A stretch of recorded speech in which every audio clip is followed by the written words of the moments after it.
ಯೇಸುವೇ ನಿಮಗೆ ಸ್ತೋತ್ರ. ಹಾಲೆಲೂಯ. ಪರಲೋಕವನ್ನು ಭೂಲೋಕವನ್ನು ಮಾಡಿಸೋಷ್ಟು ತಂದೆ ಆದೇವರೇ, ಈ ಬೆಳಗಿನ ಜಾವದಲ್ಲಿ ನಿಮ್ಮ ಪಾದಪೇಟೆಗೆ ನಾವು ಬರ್ತಾ ಇದ್ದೇವೆ. ನಮ್ಮ ಪ್ರಾಣ ಆತ್ಮ ಶರೀರವನ್ನು ನಿಮಗೆ ಸಮರ್ಪಿಸ್ತಾ ಇದ್ದೇವೆ.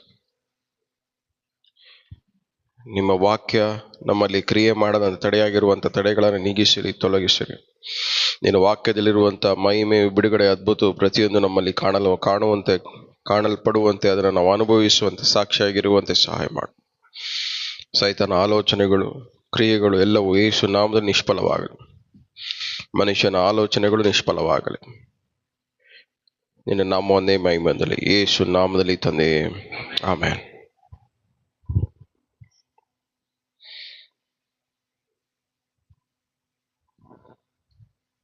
ಎಷ್ಟು ಜನ ಸಂತೋಷವಾಗಿದ್ದೀರಾ? ಆಮೆನ್.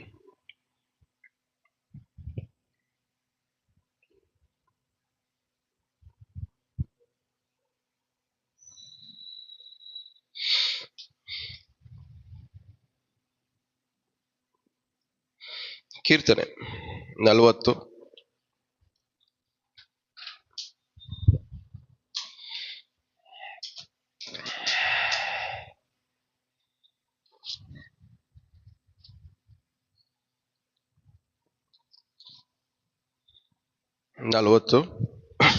10.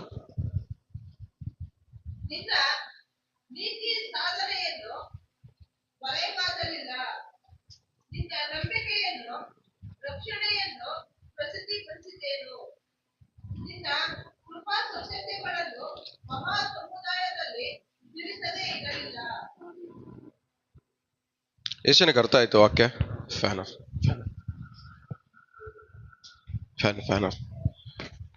ಎಷ್ಟು ಜನಕ್ಕೆ ಅರ್ಥ ಆಯ್ತು ವಾಕ್ಯ? ಇದು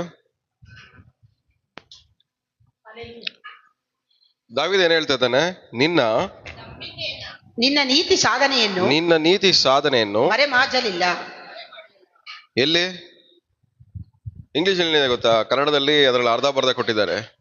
I have not hid your righteousness in my heart.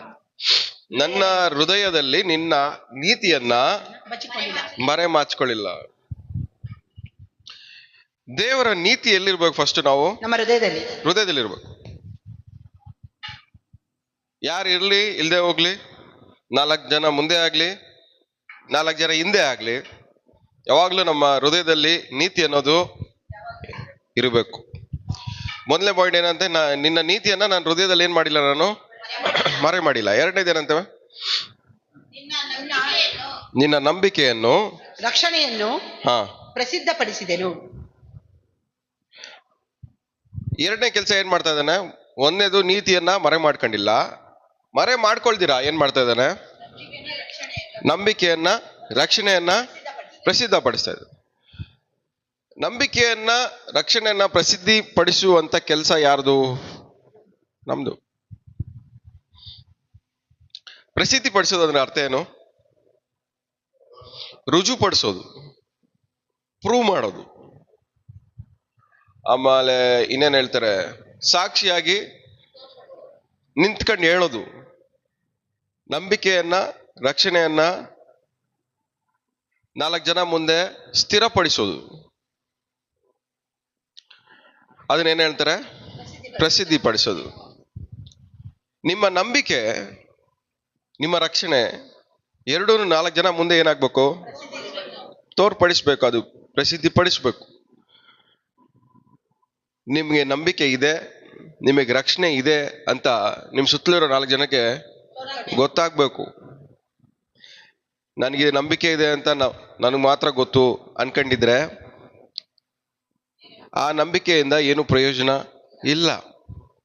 So ನಿಮ್ಮ ನಂಬಿಕೆ, ನೀವು ಹೊಂದ್ಕೊಂಡಿರುವ ರಕ್ಷಣೆ ಎರಡೂ 4 ಜನ ಮುಂದೆ ರುಜುವು ಆಗ್ಬೇಕು, ಪ್ರೂವ್ ಆಗ್ಬೇಕು. ಎಲಿಯನ್ ನಂಬಿಕೆ ಯಾವಾಗ ಪ್ರೂವ್ ಆಯ್ತು ಹೇಳ್ರಿ? ಯಜ್ಞವೇದಿ ಮುಂದೆ ಬಾಲನ ಪ್ರವಾದಿಗಳ ಆ ಕಡೆ ನಿಂತಿರ್ಬೇಕಾದ್ರೆ ಅಲ್ಲಿ ಏನ್ ಮಾಡ್ತಾನೆ? ಅವನ ನಂಬಿಕೆಯನ್ನ ರುಜುಪಡಿಸ್ತಾನೆ, ಪ್ರಸಿದ್ಧಪಡಿಸ್ತಾನೆ. ಎಲ್ಲಿ ನಾವು ನಂಬಿಕೆನ ಪ್ರಸಿದ್ಧಿ ಪಡಿಸ್ತೀವೋ ಅಲ್ಲಿ ದೇವರ ಮಹಿಮೆ ಇಳಿದು ಬರುತ್ತೆ.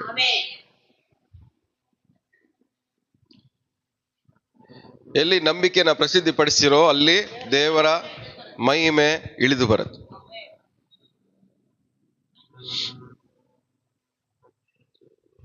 ಯೇಸ್ವಾಮಿ ಅಲ್ಲಿ ಇರ್ಬೇಕಾದ್ರೆ ಯೇಸ್ವಾಮಿ ತಾಯಿ ಏನ್ ಹೇಳ್ತಾರೆ ಬಂದು, ಇದನ್ನ ಏನ್ ಹೇಳ್ತಾರೋ, ಇದು ಸ್ವಲ್ಪ ಏನೋ ಮಾಡು, ಹೋಗು ಪ್ರಾಬ್ಲಮ್ ಸಾಲ್ವ್ ಮಾಡು, ನೀರನ್ನ ದ್ರಾಕ್ಷರಸ ಮಾಡಕ್ಕೆ. ಯೇಸ್ವಾಮಿ ಏನ್ ಹೇಳ್ತಾರೆ, ನನ್ನ ಸಮಯ ಇನ್ನೂ ಬಂದಿಲ್ಲ. ಆದ್ರೂನು ಅದು ಮಾಡಿದ ಕಾರಣ ಏನು? ಅಲ್ಲಿ ಅವ್ರ ತಾಯಿ ಬ್ಲೈಂಡ್ ಆಗಿ ಹೇಳ್ಬಿಟ್ಟು ಹೊಂಟೋದು. ಚಿಂತೆ ಇಲ್ಲ, ಯೋಚನೆ ಇಲ್ಲ, ಏನೂ ಇಲ್ಲ. ಅವ್ರು ಹೇಳಿದ್ರೆ ಏನಾದ್ರು ಆಗತ್ತೆ, ತಲೆ ಕೆಡ್ಸ್ಕೋಬೇಡಿ. ಸಮಯ ಬರ್ದೇ ಹೋದ್ರು ಒಬ್ರು ಅವ್ರ ಮೇಲೆ ನಂಬಿಕೆ ಇಟ್ಟಿದ್ದಕ್ಕೋಸ್ಕರ ಅಲ್ಲಿ ಕೆಲಸ ನಡೀತು. ಯೇಸ್ವಾಮಿ ಅಲ್ಲಿ ಕೆಲಸ ಮಾಡಿದ್ದು ಅವ್ರ ತಾಯಿ ಹೇಳಿದ್ರು ಅಂತಲ್ಲ. ಯೇಸು ಸ್ವಾಮಿ ದೃಷ್ಟಿಯಲ್ಲಿ ಬ್ಲಡ್ ರಿಲೇಶನ್ಶಿಪ್ ಏನೂ ಇಲ್ಲ. ಅದಕ್ಕೆ ಯೇಸುಸ್ವಾಮಿ ನನ್ಗೆ ಹೇಳ್ತಾರೆ, ಯಾರ್ಯಾರು ನನ್ನ ವಾಕ್ಯವನ್ನ ಅನುಸರಿಸಿ ನಡೀತಾರೋ ಅವ್ರು ಮಾತ್ರನೇ ನನಗೆ ಅಣ್ಣ ತಮ್ಮ ಅಕ್ಕ ತಂಗಿ ಅಂತ. ಸೊ ಆ ಜಾಗದಲ್ಲಿ ಅವ್ರ ತಾಯಿ ಹೇಳಿದ್ರು ಅಂತೆಲ್ಲ ಕೇಳಿದ್ದು, ನಂಬಿಕೆ ಇಟ್ಟಿದಾರಲ್ಲ, ಹೇಳಿದಾರಲ್ಲ.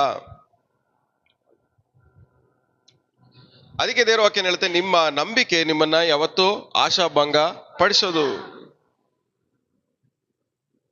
ಅಂದ್ರೆ ಈ ಯಾವ ತರ ನಂಬಿಕೆ ಇರ್ಬೇಕಂದ್ರೆ, 4 ಜನ ಮುಂದೆ ಪ್ರಸಿದ್ಧಿ ಪಡಿಸುವಂತ, ರುಜುಪಡಿಸುವಂತ ನಂಬಿಕೆ ಆಗಿರ್ಬೇಕು ನಿಮ್ದು. ಲೋಕವನ್ನ ಗೆಲ್ಲುವಂಥದ್ದು ಯಾವುದು? ನಂಬಿಕೆ. ಸೊ ನಿಮ್ಗೆ ಗೆಲ್ಲುವಂತ ಮೈಂಡ್ ಸೆಟ್ ನ ಬರ್ಸೋದು, ಗೆಲ್ಲುವಂತ ಲೈಫ್ ಸ್ಟೈಲ್ ಅಲ್ಲಿ ಬದುಕಿಸೋದು ನಿಮ್ಮಲ್ಲಿರುವಂತ ನಂಬಿಕೆ. ಆ ನಂಬಿಕೆ ಅನ್ನೋದು 4 ಜನ ಮುಂದೆ ನಾನು ಗೆಲ್ಲಬೇಕು ಅನ್ನುವಂತ ರುಜುಪಡಿಸುವಂತ, ಪ್ರಸಿದ್ಧಿ ಪಡಿಸುವಂತ ನಂಬಿಕೆ ಆಗಿರ್ಬೇಕು. 4 ಜನ ಮುಂದ್ಗಡೆ, ಇವ್ರ ಮುಂದ್ಗಡೆ ನಾನು ಗೆಲ್ತೀನಿ ಅನ್ನುವಂತ ನಂಬಿಕೆ ಇರ್ಬೇಕು ನಿಮ್ಗೆ. ನಿಮ್ ನಂಬಿಕೆ ಹೆಂಗೆ ಅಂದ್ರೆ, ಒಬ್ರೇ ಕುತ್ಕೊಂಡಾಗ, ಇಲ್ಲ ನಿಮ್ ಫ್ಯಾಮಿಲಿ ಜೊತೆ ಕುತ್ಕೊಂಡಾಗ ಗೆಲ್ತೀವಿ ಅಂತ. ಅದೇ 4 ಜನ ಮುಂದೆ ಬಂದು ನಿಂತ್ಕೊಂಡಾಗ ಮಾತು ಬರಲ್ಲ. ಅದೇ ಬಲವಾಗಿರುವಂತ ಮಾತು, ಕಾನ್ಫಿಡೆನ್ಸ್ ಇರೋ ಮಾತು ನಿಮ್ ಬಾಯಲ್ಲಿ ಬರಲ್ಲ. ಆದ್ರೆ 4 ಜನ ಮುಂದೆ ನೀವು ನಂಬಿಕೆಯನ್ನ ಪ್ರಸಿದ್ಧ ಪಡಿಸಿದ್ರೆ, ಆ ನಂಬಿಕೆ ನಿಮಗೋಸ್ಕರ 4 ಜನ ಮುಂದೆ ಕೆಲಸ ಮಾಡುತ್ತೆ. ಹಲ್ಲೆಲೂಯ. 4 ಜನ ಮುಂದೆ ಆ ನಂಬಿಕೆ ಏನ್ ಮಾಡುತ್ತೆ? ನಿಮಗೋಸ್ಕರ ಕೆಲಸ ಮಾಡುತ್ತೆ, ನಿಮಗೋಸ್ಕರ ಗೆಲ್ಲುತ್ತೆ. ಯಾಕಂದ್ರೆ ಲೋಕವನ್ನ ಗೆಲ್ಲೋದಕ್ಕೆ ಸಾಮರ್ಥ್ಯ ಇರೋದು ನಂಬಿಕೆಗೆ ಮಾತ್ರನೇ. ಆ ನಂಬಿಕೆನ ದೇವ್ರು ಏನ್ ಮಾಡಿದ್ದಾರೆ? ನಮಗ್ ಕೊಟ್ಟಿದ್ದಾರೆ. ಆ ನಂಬಿಕೆನ ಎಲ್ಲಿ ಪ್ರಯೋಗ ಮಾಡ್ಬೇಕು? ನಾವು 4 ಜನ ಮುಂದೆ ಪ್ರಯೋಗ ಮಾಡ್ಬೇಕು. ಎಲ್ಲಿ 2-3 ನನ್ನ ಹೆಸರಲ್ಲಿ ಕೂಡಿ ಬರ್ತಾರೋ ಅಲ್ಲಿದ್ದೀನಿ. ಅಂದ್ರೆ 2-3 ಜನ ಸೇರ್ಕೊಂಡಾಗ ಅಲ್ಲಿ ಏನ್ ಪ್ರಸಿದ್ಧ ಪಡಿಸ್ಬೇಕು? ನಾವು ನಂಬಿಕೆಯನ್ನ. ಸೇರ್ಕೊಳ್ಳೋದು ಇಂಪಾರ್ಟೆಂಟ್ ಅಲ್ಲ, ಸೇರ್ಕೊಂಡಾಗ ಅಲ್ಲಿ ಏನಾಗ್ಬೇಕು? ನಂಬಿಕೆ ಪ್ರಸಿದ್ಧವಾಗ್ಬೇಕು, ನಂಬಿಕೆ ರುಜುವಾಗ್ಬೇಕು, ನಂಬಿಕೆನ ಪ್ರಯೋಗ ಮಾಡ್ಬೇಕು. 4 ಜನ ಸೇರ್ಕೊಂಡು 1 hour ಸುಮ್ಮನೆ ಟೈಮ್ ವೇಸ್ಟ್ ಮಾಡೋದ್ರಿಂದ ದೇವ್ರು ಇಳಿದು ಬರಲ್ಲ. 4 ಜನ ಸೇರ್ಕೊಂಡು ನಂಬಿಕೆನ ಪ್ರಯೋಗ ಮಾಡಿದಾಗ ಮಾತ್ರನೇ ದೇವ್ರು ನಿಮ್ಮ ಮಧ್ಯದಲ್ಲಿ ಇಳಿದು ಬರ್ತಾರೆ. ನೀವೆಲ್ಲ ಜೊತೆಲಿ ಸೇರ್ತಾ ಇದ್ದೀರಾ, ಪ್ರಾರ್ಥನೆ ಮಾಡ್ತೀರಾ, 3/4 ಜನ ಟೈಮ್ ವೇಸ್ಟ್ ಮಾಡ್ತಾ ಇದ್ದೀರಾ. ನಿಮ್ ಪ್ರಾರ್ಥನೆಗಳಿಂದ ಏನು ಉಪಯೋಗ ಇಲ್ಲ. ಯಾಕೆ? ನೀವು ಸೇರ್ಕೊಂಡಾಗ ಅಲ್ಲಿ ನಂಬಿಕೆ ಪ್ರಸಿದ್ಧವಾಗ್ತಾ ಇಲ್ಲ, ಪ್ರಯೋಗವಾಗ್ತಾ ಇಲ್ಲ. ನಂಬಿಕೆ ಪ್ರಯೋಗವಾಗದಿರೋ ಯಾವ ಜಾಗದಲ್ಲೂ ದೇವರು ಇಳಿದು ಬರಲ್ಲ. ನಂಬಿಕೆ ಇಲ್ಲದಿರೋ ದೇವರನ್ನ ಮೆಚ್ಚಿಸುವುದು ಅಸಾಧ್ಯ. ಪರ್ಸನಲ್ ಆಗಿ ದೇವ್ರನ್ನ ನಾವು ಮೆಚ್ಚಿಸ್ಬೇಕು, 4 ಜನ ಮುಂದೆ ನಾವು ದೇವ್ರನ್ನ ಮೆಚ್ಚಿಸ್ಬೇಕು. 4 ಜನ ಮುಂದೆ ದೇವ್ರನ್ನ ಹೆಂಗೆ ಮೆಚ್ಚಕ್ ಸಾಧ್ಯ? ನಾವು ನಂಬಿಕೆಯ ಮೂಲಕ ಮಾತ್ರನೇ.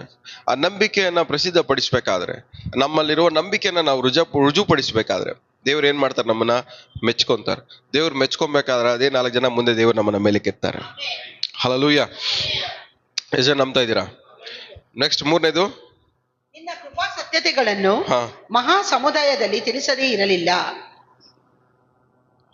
ನಿನ್ನ ಕೃಪಾ ಸತ್ಯತೆಯನ್ನ ಮಹಾ ಸಮುದಾಯದಲ್ಲಿ ತಿಳಿಸದೇ ಇರಲಿಲ್ಲ. ಏನ ತಿಳಿಸ್ಬೇಕಂತೆ? ಕೃಪಾ ಸತ್ಯತೆ. ಸತ್ಯವನ್ನ ಏನ್ ಮಾಡ್ಬೇಕು ನಾವು? ತಿಳಿಸ್ಬೇಕು. ಸತ್ಯವನ್ನ ತಿಳಿಸುವಂತ ಬಾಧ್ಯತೆ ನಮ್ಮೆಲ್ರಿಗೂ ಇದೆ. ನಂಬಿಕೆ ಇರುವಂತ ಪ್ರತಿಯೊಂದು ವ್ಯಕ್ತಿನೂ ಸತ್ಯವನ್ನ ತಿಳಿಸ್ಬೇಕು. ಏನ್ ಮಾಡ್ಬೇಕು ಹೇಳ್ರಿ? ಸತ್ಯವನ್ನ ತಿಳಿಸ್ಬೇಕು. ನಂಬಿಕೆ ಇರುವ ಪ್ರತಿಯೊಬ್ರು, ಎಲ್ಲ ಬಾಯ್ಬಿಟ್ಟು ಹೇಳ್ರಿ, ನಂಬಿಕೆ ಇರುವ ಪ್ರತಿಯೊಬ್ರು ಸತ್ಯವನ್ನ ತಿಳಿಸ್ಬೇಕು.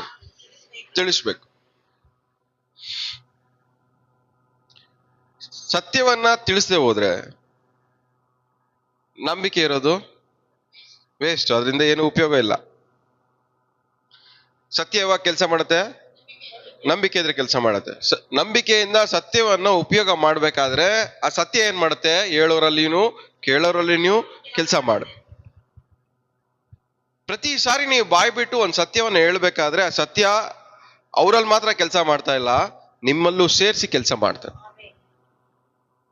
ನೀವು ಬಾಯಿ ಬಿಡುವಂತ ಪ್ರತಿಯೊಂದು ಸಮಯದಲ್ಲೂ ನಿಮ್ ಬಾಯಿಂದ ಹೊರಡುವ ಒಂದೊಂದು ವಾಕ್ಯನು ನಿಮ್ಮಲ್ಲೂ ಕೆಲಸ ಮಾಡ್ತಾ ಇರತ್ತೆ ಅನ್ನೋದು ಅರಿವು ನಿಮಗೆ ಇರಬೇಕು.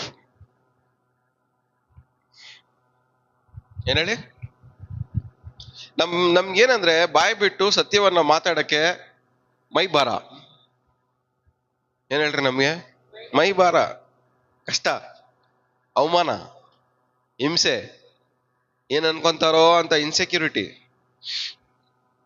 ಆದ್ರೆ ಒಂದ್ ಅರ್ಥ ಮಾಡ್ಕೊಂಡಿಲ್ಲ, ನಾವು ಹೇಳ್ಬೇಕಾದ್ರೆ ಆ ವಾಕ್ಯ ನಮ್ಮಲ್ಲೂ ಕೆಲಸ ಮಾಡುತ್ತೆ ಅನ್ನುವಂತ ಜ್ಞಾನ ನಮ್ಗೆ ಇರಬೇಕಿತ್ತು, ಆದ್ರೆ ಇಲ್ಲ.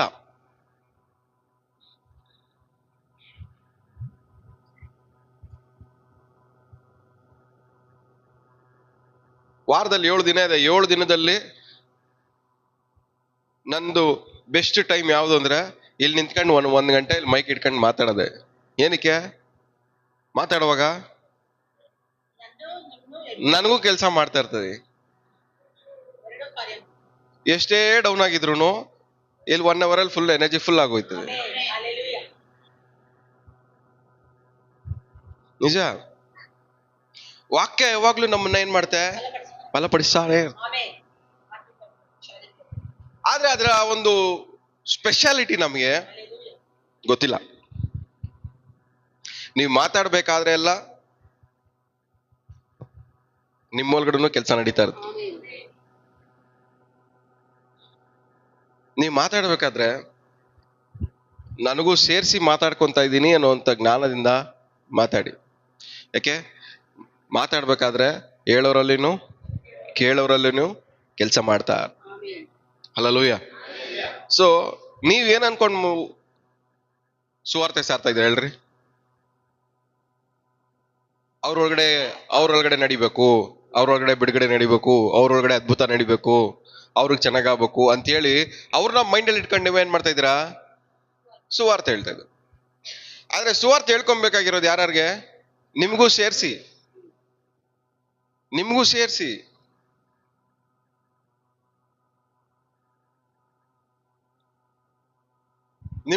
ಹೇಳ್ಕೊಬೇಕು.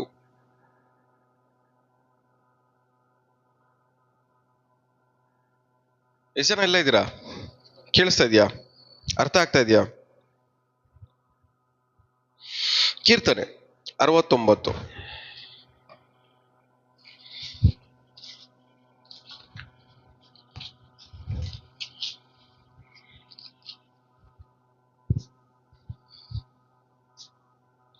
5. ದೇವರೇ, ನನ್ನ ಮೂರ್ಖತನವನ್ನು ನಿನಗೆ ಗೊತ್ತು, ನನ್ನ ಅಪರಾಧಗಳು ನಿನಗೆ ಮರೆಯಾಗಿಲ್ಲ. ಏನಂತ? ನನ್ನ ಮೂರ್ಖತನ ನಿನಗೆ ಗೊತ್ತು ದೇವರೇ. ನಮ್ಮ ಮುಟ್ಟಾಳ್ತನ ದೇವರಿಗೆ ಗೊತ್ತು. ದೇವ್ರೆ ನಿನಗೆ ಗೊತ್ತು. ಆಮೇಲೆ ಎರಡನೇದೇನಂತೆ? ನನ್ನ ಅಪರಾಧಗಳು ನಿನಗೇನಿಲ್ಲ ಅಂತೆ, ಮರೆಯಾಗಿಲ್ಲ. ಪ್ರಸನ್ನ, ಅದ್ರದ್ದು ಜಾಸ್ತಿ ಮಾಡ್ಬಿಟ್ಟಿದ್ಯಾ ಕಮ್ಮಿ ಮಾಡ್ಬಿಟ್ಟಿದ್ಯಾ?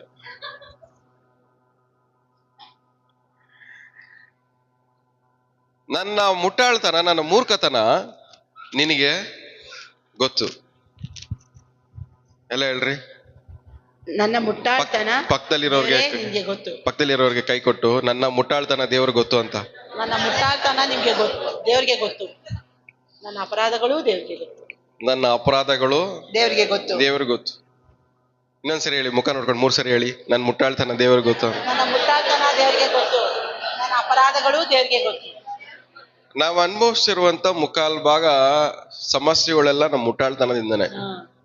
ನಂಬ್ಕೊಂಡು, ಮುಟ್ಟಾಳ್ತನದಿಂದ ನಂಬ್ಕೊಂಡು, ನಾವು ನಂಬಿರೋದೇ ಗ್ರೇಟು ಅಂದ್ಕೊಂಡು ನಂಬಿಟ್ಟು, ಎಷ್ಟು ಜನಕ್ಕೆ ಅರ್ಥ ಆಗ್ತಾ ಹೇಳ್ತಾರೆ ನಾನು ಹೇಳಿದ ಏನಂದ್ರೆ, ನಾನ್ ನಂಬಿರೋದೇ ಗ್ರೇಟ್, ಆದ್ರೆ ನೀವು ನಂಬಿರೋದೇ ಮುಟ್ಟಾಳ್ತನದನ ಅಂತ ನಿಮ್ಗೆ ರಿಯಲೈಸ್ ಆಗಿಲ್ಲ.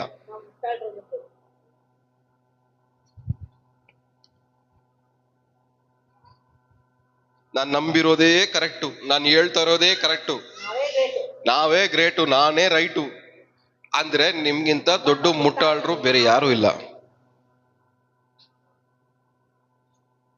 ನಾನು ಯಾವಾಗ್ಲೂ ಆ ಪದನ ಉಪಯೋಗ ಮಾಡೋದಿಲ್ಲ. ನಾನೇ ಕರೆಕ್ಟು, ನಾನೇ ರೈಟು. ಒಳ್ಳೇದು ಹೇಳಕ್ ಪ್ರಯತ್ನ ಪಡ್ತೀನಿ, ಕೇಳಿಲ್ವಾ ನೀವೇ ರೈಟ್ ಅನ್ಬಿಟ್ಬಿಡ್ತೀನಿ. ಕಳ್ದಲ್ಲಿ ಬಿದ್ಮೇಲೆ ಆಮೇಲೆ ನನಗೆ ಹೇಳುವಾಗ ನೀನ್ ಕೇಳಿದಿದ್ರೆ ಚೆನ್ನಾಗಿರ್ತಾ ಇತ್ತು ಅಷ್ಟೇ. ಮುಟ್ಟಾಳ್ರಿಗೆ ಏನ್ ಹೇಳಲ್ಲ.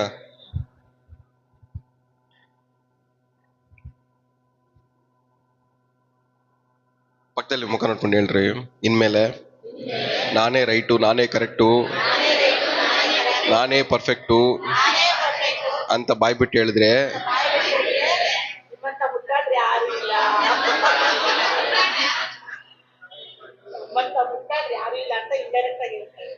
ಸ್ವಾಮಿ ಹತ್ರ ಬಂದ್ಬಿಟ್ಟು ಎಲ್ಲರೂ ಹೇಳ್ತಾರೆ, ರಬಿ ರಬಿ ರಬಿ ಒಳ್ಳೆ ಬೋಧಕನೇ. ಸ್ವಾಮಿ ಏನ್ ಹೇಳ್ತಾರೆ, ನಾವನಲ್ಲ ದೇವ್ರೊಬ್ರೇ ಒಳ್ಳೆಯವರು ಅಂತ. ಏನ್ನ ಮಾದರಿ ತೋರ್ಸ್ಕೊಡ್ತಾ ಇದಾರೆ?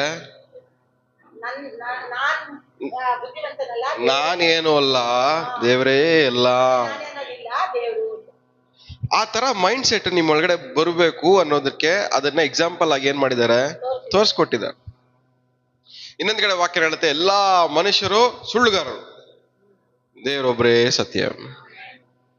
ಇಲ್ಲಿ ನಮ್ಮಲ್ಲಿ ಪರ್ಫೆಕ್ಷನ್ ಅನ್ನೋದು ಎಲ್ಲಿದೆ? ನಾವ್ ಯಾರು ಪರ್ಫೆಕ್ಟ್ ಅಲ್ಲ. ಪರ್ಫೆಕ್ಟ್ ಆಗಕ್ಕೋಸ್ಕರ ಪ್ರಯತ್ನ ಪಡ್ತಾ ಇರೋರು ನಾವೆಲ್ಲ. ಏನ್ ಹೇಳ್ರಿ? ಪರ್ಫೆಕ್ಟ್ ಆಗಕ್ಕೋಸ್ಕರ ಪ್ರಯತ್ನ ಪಡ್ತಾ ಇರೋರು. ಏನ್ ನಿಮ್ಗಿಂತ ಒಂದ್ 10% 20% ಸ್ವಲ್ಪ ಪರ್ಫೆಕ್ಷನ್ ಅಲ್ಲಿ ಜಾಸ್ತಿ ಇರ್ಬೋದೇನೋ, ಹಂಗಂತೇಳಿ ನಾನೇ ಪರ್ಫೆಕ್ಟ್ ಅನ್ಕೊಂಡ್ರೆ ನಾನು ಮುಟ್ಟಾಳನೆ. ಏನ್ ನಿಮ್ಗಿಂತ ಒಂದ್ 10% 20% 30% ಜಾಸ್ತಿ ಇರುತ್ತೆ ಅಷ್ಟೇ. ಜಾಸ್ತಿ ಗೊತ್ತು ಅಂತ ಹೇಳಿ ನಾವೇ ಎಲ್ಲಾನು ನನಗೆ ಗೊತ್ತು ಅಂದ್ರೆ ನಿಜವಾಗ್ಲೂ ದೇವ್ರ ದೃಷ್ಟಿಯಲ್ಲಿ ಮುಟ್ಟಾಳ್ರೆ.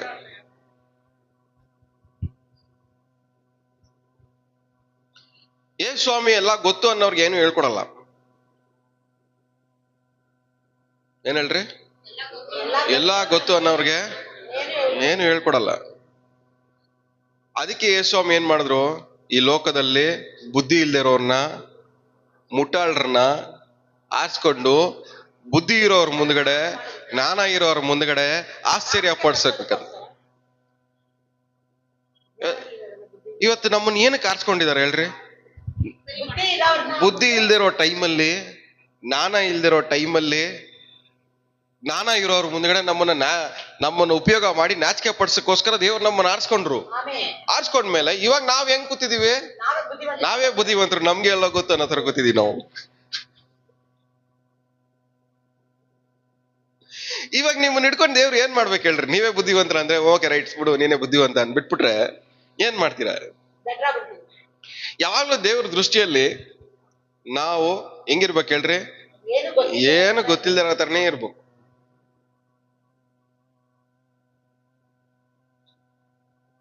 ಹತ್ತು ವರ್ಷಕ್ಕೆ ಮುಂಚೆ ಒಂದು ಪ್ರೇಯರ್ ಮಾಡಿದೆ. ದೇವ್ರೆ, ಇಷ್ಟೊಂದು ಬಿಡುಗಡೆ ನಡೀತಾ ಇದೆ, ಅದ್ಭುತ ನಡೀತಾ ಇದೆ, ಹೋಗಿದ ಕಡೆ ಎಲ್ಲ ಹಣ ಹಣ ಅಂತ ಎಗುರ್ತಾವ್ರೆ, ಇದೆಲ್ಲ ಕಿವಿಯಲ್ಗಡೆ ಹೋಗಿ ತಲೆಯಲ್ಗಡೆ ಹೋಗಿ ಇದ್ರ ಬಗ್ಗೆ ಯೋಚನೆ ಮಾಡಿ ಅಹಂಕಾರ ಬಂದ್ಬಿಟ್ಟು ಹಾಳಾಗೋದು ಇಷ್ಟ ಇಲ್ಲ, ನಡೆಯೋದೆಲ್ಲ ನಾನು ಮರ್ತೋಗ್ಬಿಡ್ಬೇಕು, ಆ ತರ ಕ್ರಿಯೆ ಮಾಡುವ ಅಂದ್ಬಿಟ್ಟು ಪ್ರಾರ್ಥನೆ ಮಾಡಿ. ನಡೆಯೋದೆಲ್ಲ ಮರ್ತೋಗೋ ಥರ ನನಗೆ ಒಂದು ಕೃಪೆ ಕೊಡು. ಅದಾದ್ಮೇಲೆ ಇಲ್ಲಿವರೆಗೂ ಯಾವುದು ಜಾಸ್ತಿ ಹೊತ್ತು ಮೈಂಡಲ್ಲಿ ನಿಂತ್ಕೊಳ್ಳೋದೇ ಇಲ್ಲ. ಯಾರಿಗೇನಾದ್ರೂ ಯಾರಿಗೇನು ಒಳ್ಳೇದಾದ್ರೂ ಅದು ನನ್ನ ಮೈಂಡಲ್ಲಿ ನಿಂತ್ಕೊಳ್ಳೋದೇ ಇಲ್ಲ. ಯಾವುದು ರೀಸನ್ ಇರಬಾರ್ದು ನಾವು ನಮ್ಗೆಲ್ಲ ಗೊತ್ತು ಅನ್ನಕ್ಕೆ. ಯಾವತ್ತಿದ್ರೂ ದೇವ್ರ ಮುಂದ್ಗಡೆ ನಾವು ಏನೂ ಇಲ್ಲ. ದೇವ್ರ ಮುಂದ್ಗಡೆ ನಾವೇನೂ ಇಲ್ಲ.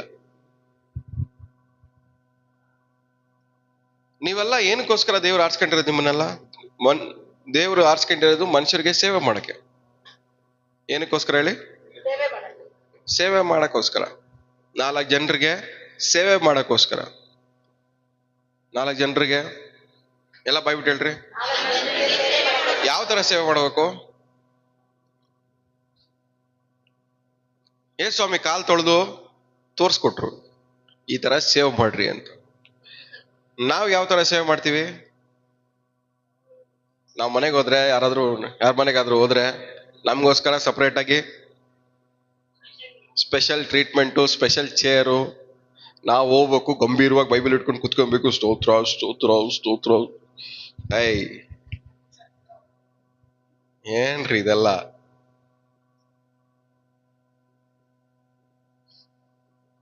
ನಾ ಯಾರ ಮನೆಗಾದ್ರೂ ಹೋದ್ರೆ ಫಸ್ಟ್ ಮೂಲೆಯಲ್ಲಿ ಹುಡ್ತೀನಿ. ಯಾಕಂದ್ರೆ ಅಲ್ಲಿ ಅಲ್ಲೂ ನಮ್ಗೆ ಯಾವ್ದು ಅಹಂಕಾರ ಬರ್ಬಾರ್ದು.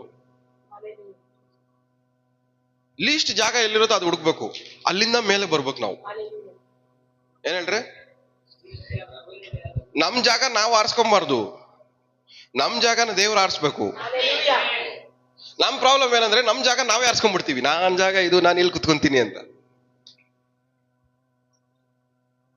ಬೈಬಲ್ ಅಲ್ಲಿ ಒಂದು ಸಾಮೆತೆ ಓದ್ಬೇಕಾದ್ರೆ ನೋಡ್ರಿ, ಒಬ್ಬ ಮುಂದೆಗಡೆ ಕುತ್ಕೊಂಡ್ಬಿಡ್ತಾನೆ, ಮುಂದ್ಗಡೆ ಕುತ್ಕೊಂತಾನೆ, ಹಿಂದ್ಗಡೆ ಕುತ್ಕೊಂತಾನೆ.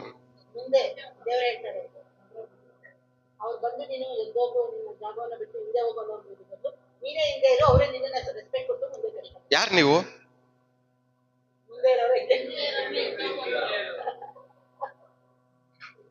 ನಿಮ್ ಸೀಟ್ ನ ನೀವೇ ಆರಿಸ್ಕೊಂಡ್ರೆ ಖಂಡಿತವಾಗಿ ದೇವ್ರು ನಿಮ್ಮನ್ನ ಹಿಂದೆ ಕಳಿಸ್ತಾರೆ.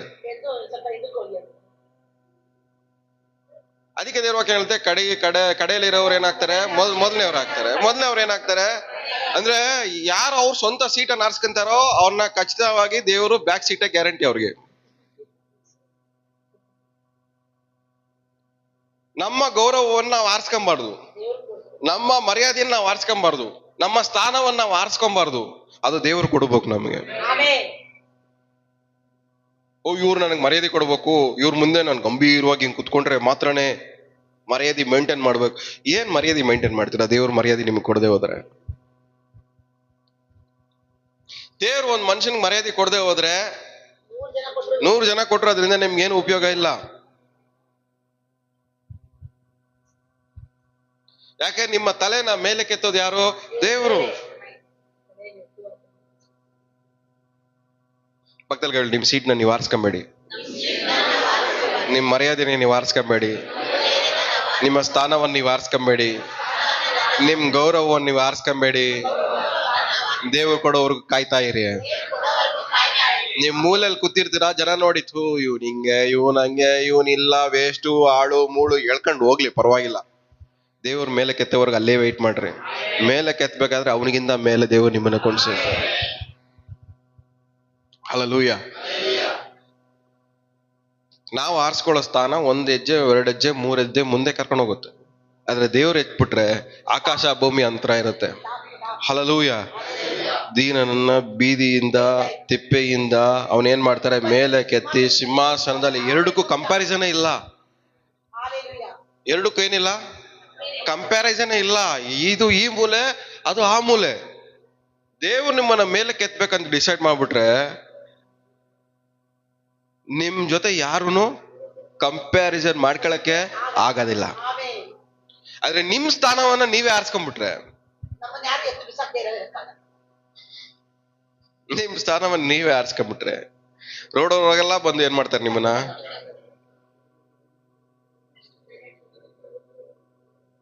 ಏನಕ್ಕೆ ನಿಮ್ಮನ್ನ ಸಿಕ್ಕವರೆಲ್ಲ ಹೋಗೋರೆಲ್ಲ ಬರೋರೆಲ್ಲ ಯಾರಿಗೆ ಹಿಂಸೆ ಕೊಡ್ತವ್ರು ಹೇಳಿ? ನಿಮ್ ಸೀಟ್ನ ನೀವು ಚೂಸ್ ಮಾಡ್ಕೊಂಡಿದ್ದೀರಾ. ಆ ಸೀಟ್ ಹೋಗೋ ಸೀಟ್ ದಾರಿಯಲ್ಲೇ ಬೇಡದೇವ್ರವರೆಲ್ಲ ಓಡಾಡ್ತವ್ರೆ. ಬೇರೆಯವರೆಲ್ಲ ದಬ್ಬಾಕ್ತಾರೆ, ಎಳ್ದಾಕ್ತಾರೆ.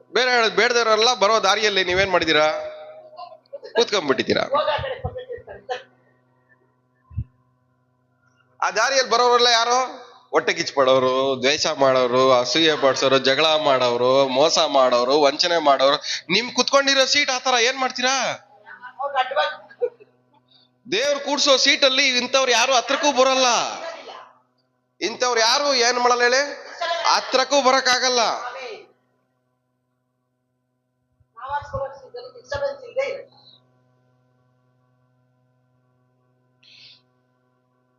ಕೇಡು ಉಪದ್ರವವು ನಿಮ್ಮ ಗುಡಾರದ ಸಮೀಪಕ್ಕೂ ಬಾರದು. ಯಾವ ಗುಡಾರ? ನೀವ್ ಆರ್ಸ್ಕೊಂಡಿರೋ ಗುಡಾರನ? ಇಲ್ಲ, ದೇವ್ರು ನಿಮಗೋಸ್ಕರ ಆರಿಸಿರೋ ಗುಡಾರ. ದೇವ್ರು ಒಂದ್ ಮನುಷ್ಯನ ಭದ್ರಪಡಿಸ್ಬಿಟ್ರೆ ಯಾವುದೋ ಅವನ ಹತ್ರಕ್ಕೆ ಬರಕ್ಕೆ ದೇವ್ರು ಬಿಡಲ್ಲ. ಹಲ್ಲೆಲೂಯಾ. ದೇವ್ರು ಒಂದ್ ಮನುಷ್ಯನ ಭದ್ರಪಡಿಸ್ಬಿಟ್ರೆ ಯಾವ ಸಮಸ್ಯೆನೂ ಅವನ ಹತ್ರಕ್ಕೆ ಬರಕ್ಕೆ ಬಿಡಲ್ಲ. ಅಲ್ಲ, ನನ್ನ ಪ್ರಶ್ನೆ ಏನಂದ್ರೆ, ನೀನೇ ಕೋಪ ಮಾಡ್ಕೊಂಬೇಡ ಅಂದವರು ಕೋಪ ಮಾಡ್ಕೊಳ್ಳೋರ್ನ ಹತ್ರ ಬಿಡ್ತಾರ ನಮ್ಗೆ? ಹೇಳ್ರಿ, ಬಿಡ್ತಾರ ದೇವ್ರು ನಮ್ಮ ಹತ್ರಕ್ಕೆ? ನಮ್ಮನ್ನೇ ಕೋಪ ಮಾಡ್ಕೊಂಬೇಡ ಅಂದ್ರೆ ಕೋಪ ಮಾಡ್ಕೊಳ್ಳೋನ್ ಬಂದ ನಮ್ಮ ಹತ್ರಕ್ಕೆ ಬರಕ್ ಬಿಡ್ತಾರ? ಜಗಳ ಮಾಡ್ಬೇಡ ಅಂತ ಹೇಳ್ದವ್ರು ನಮ್ಗೆ ಜಗಳ ಮಾಡೋರ್ನ ನಮ್ಮ ಹತ್ರಕ್ಕೆ ಬಿಡ್ತಾರ ದೇವ್ರು? ಬಿಡಲ್ಲ.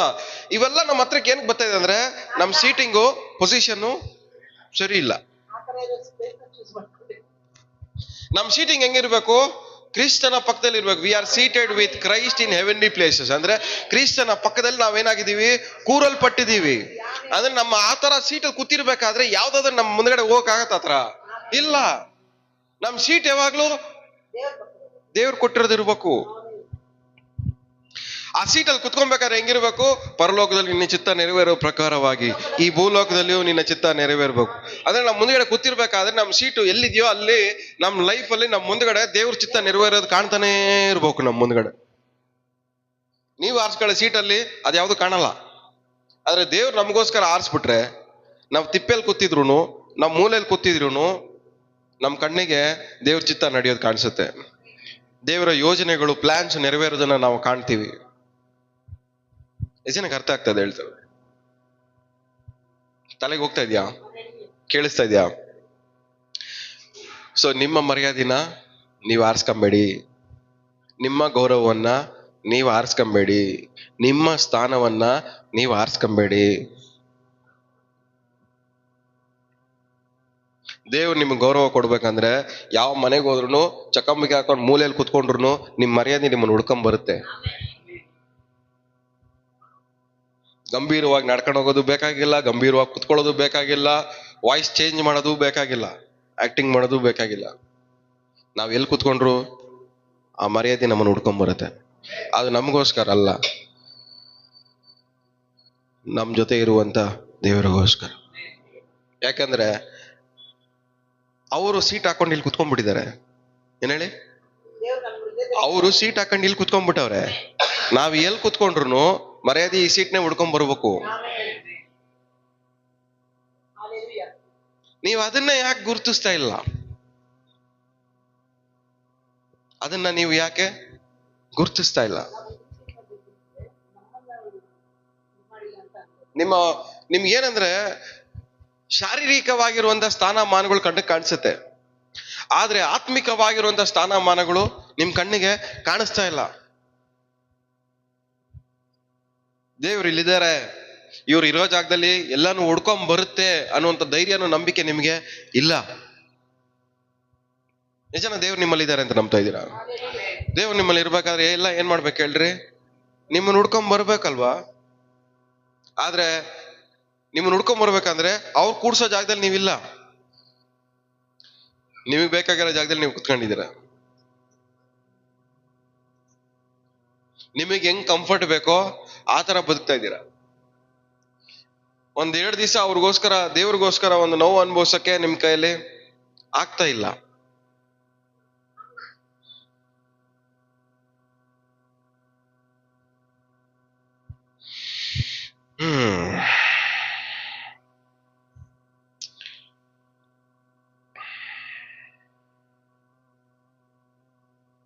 ಕೀರ್ತನೆ 139.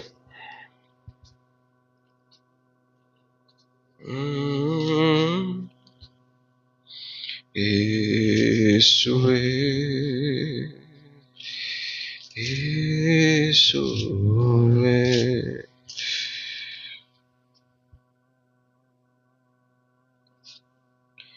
139.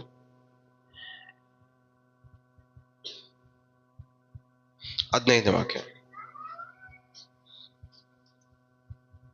ನಾನು ಗುಪ್ತ ಸ್ಥಳದಲ್ಲಿ ಏರ್ಪಾಡುತ್ತಾ ಭೂಗರ್ಭದಲ್ಲಿ ರಚಿಸಲ್ಪಡುತ್ತಾ ಇದ್ದಾಗ ನನ್ನ ಅಸ್ಥಿ ಪಂಜರವು ನಿನಗೆ ಮರೆಯಾಗಿದ್ದಿಲ್ಲ. ನಾನು ಇನ್ನೂ ಕೇವಲ ಪಿಂಡವಾಗಿರುವಾಗ ನಿನ್ನ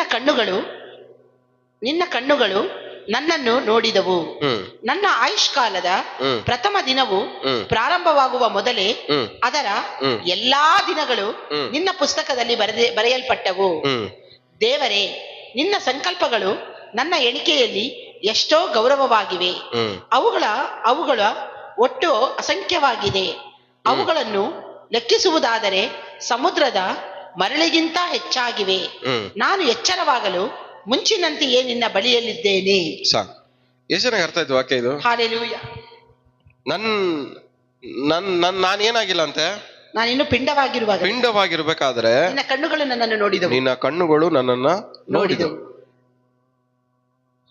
ನಾನಿನ್ನೂ ಸರಿಯಾಗಿ ಅಲ್ಲಿ ಇನ್ನೂ ಬಂದೇ ಇಲ್ಲ, ಅವಾಗ್ಲೇ ನೀನೇನ್ ಮಾಡಿದೆ, ನನ್ನ ನೋಡಿದೀಯ.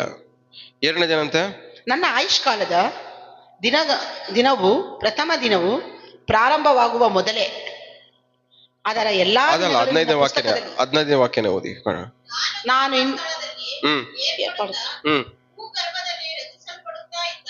ರಚಿಸಲ್ಪಡುತ್ತಾ ಇದ್ದಾಗ ನನ್ನ ಅಸ್ಥಿ ಪಂಜರವು ನಿನಗೆ ಮರೆಯಾಗ ಏನಂತೆ, ರಚಿಸಲ್ಪಡುತ್ತಾ ಇರುವಾಗ ನಿಮ್ಮನ್ನ ದೇವ್ರು ಏನ್ ಮಾಡಿದ್ರು, ರಚಿಸ್ತಾ ಇದ್ರು. ರಚಿಸೋದು ಅಂದ್ರೆ ಇಂಗ್ಲಿಷ್ ಅಲ್ಲಿ ಗೊತ್ತಾ, ಸ್ಕಿಲ್ಫುಲಿ ಅಂದ್ರೆ ಸ್ಕಿಲ್ಫುಲಿ ಅಂದ್ರೆ ಮಡಕೆ ಕೆಲಸ ಮಾಡ್ತಾರೆ ನೋಡಿ. ಮಡಕೆ ಕೆಲಸ ಮಾಡ್ಬೇಕಾದ್ರೆ ಅದ್ರಲ್ಲಿ ಪರ್ಫೆಕ್ಟ್ ಆಗಿ ಮಡಕೆ ಕೆಲಸ ಮಾಡಿರ್ತಾರೆ ನೋಡಿ, ಪರ್ಫೆಕ್ಟ್ ಆಗಿ. ಅವ್ರನ್ನ ಏನ್ ಮಾಡ್ತಾರ ಅಂದ್ರೆ, ಅವ್ರನ್ನ ಏನ್ ಹೇಳ್ತಾರ ಅಂದ್ರೆ ಸ್ಕಿಲ್ಫುಲ್ ಅಂತಾರೆ. ಅಂದ್ರೆ ಮಾಡೋ ಕೆಲಸ ಪರ್ಫೆಕ್ಟ್ ಆಗಿ ಮಾಡ್ಬೇಕಾದ್ರೆ ಅದನ್ನೇನಂತಾರೆ, ಸ್ಕಿಲ್ ಅಂತಾರೆ.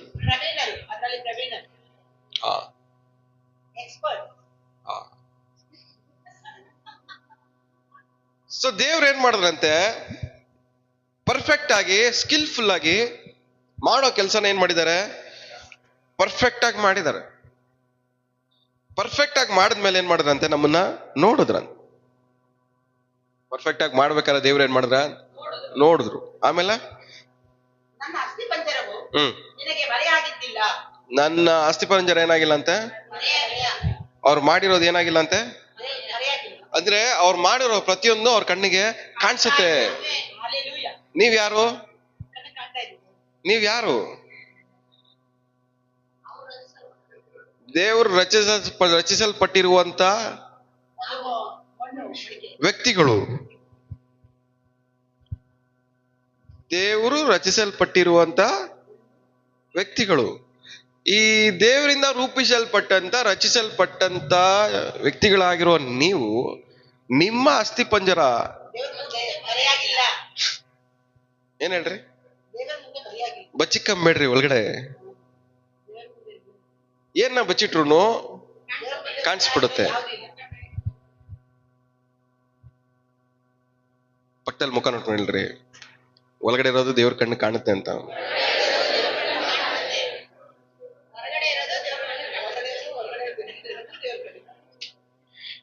ನೆಕ್ಸ್ಟ್ ಹಂಗೆ ಏನ್ ಹೇಳ್ತೀರ ನೋಡ್ರಿ. ನಾನು ಇನ್ನು ಕೇವಲ ಪಿಂಡವಾಗಿರುವಾಗ ನಿನ್ನ ಕಣ್ಣುಗಳು ನನ್ನನ್ನು ನೋಡಿದವು. ಅದರ ನನ್ನ ಆಯುಷ್ಕಾಲದ ಪ್ರಥಮ ದಿನವು ಪ್ರಾರಂಭವಾಗುವ ಮೊದಲೇ, ನನ್ನ ಆಯುಷ್ಕಾಲವು ಪ್ರಾರಂಭ ಆಗಕ್ ಮುಂಚೆನೆ ನಾನು ಎಲ್ಲಿವರೆಗೂ ರೀಚ್ ಆಗ್ತೀನಿ ಅನ್ನೋದನ್ನ ಪುಸ್ತಕದಲ್ಲಿ ಬರೆದ. ನಮ್ಮ ಬಗ್ಗೆ ದೇವರು ಆಲ್ರೆಡಿ ಏನ್ ಮಾಡಿದ್ದಾರೆ, ಬರೆದಿಟ್ಟಿದ್ದಾರೆ. ಬರೆಯಲ್ಪಟ್ಟಂತೆ ನಮ್ಮ ಜೀವನದಲ್ಲಿ ಆಗ್ಬೇಕಂದ್ರೆ ನಮ್ಮ ಓನ್ ಸ್ವಂತ ಚಾಯ್ಸ್ ನಾವು ಮಾಡ್ಕೊಂಡ್ಬಿಟ್ರೆ ಬರೆಯಲ್ಪಟ್ಟಿರೋದು ಏನಾಗಲ್ಲ, ನೆರವೇರಲ್ಲ. ಎಷ್ಟು ಜನರ ಲೈಫಲ್ಲಿ ಬರೆಯಲ್ಪಟ್ಟದ್ದು ನಿಮ್ಮ ಲೈಫಲ್ಲಿ ನೆರವೇರ್ಬೇಕಂತ ಇಷ್ಟಪಡ್ತಾ ಇದ್ದೀರಾ? ಅದಕ್ಕೆ ನಿಮ್ಮ ಸ್ವಂತವಾಗಿ ಯಾವ್ದನ್ನು ಮಾಡಕ್ ಹೋಗ್ಬೇಡ್ರಿ.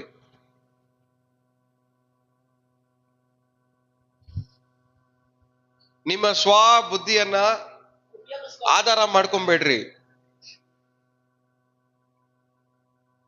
ದೇವ್ರ ಮೇಲೆ ಆಧಾರ ಪಡ್ರಿ.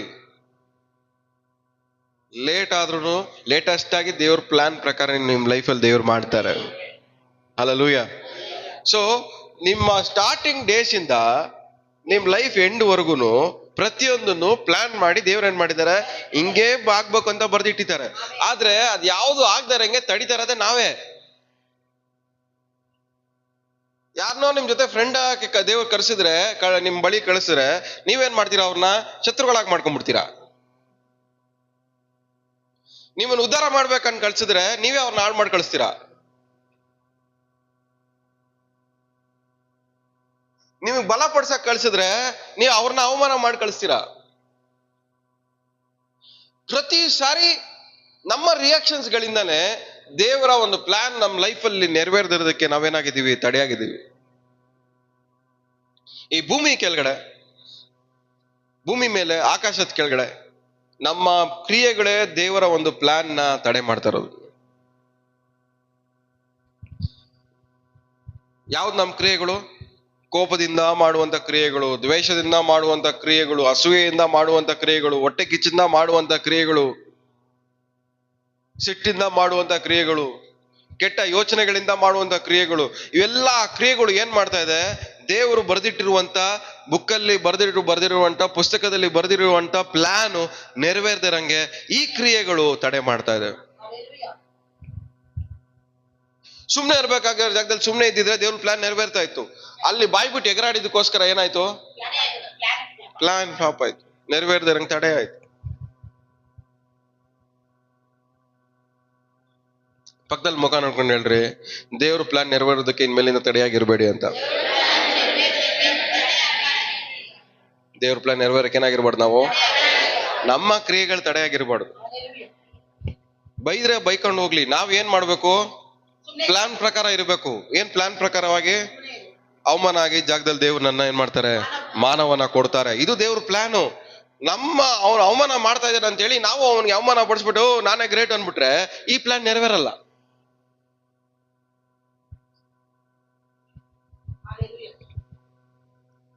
ಪಕ್ಕದಲ್ಲಿ ಕೈ ಕೊಟ್ಟು ಹೇಳ್ರಿ, ಸೇಡಿಗೆ ಸೇಡು ತೀರ್ಸ್ಕೊಂಡಿದ್ ಸಾಕು ಅಂತ. ಬೈದಿದ್ದಕ್ಕೆ ಬೈದಿದ್ದೀರಾ,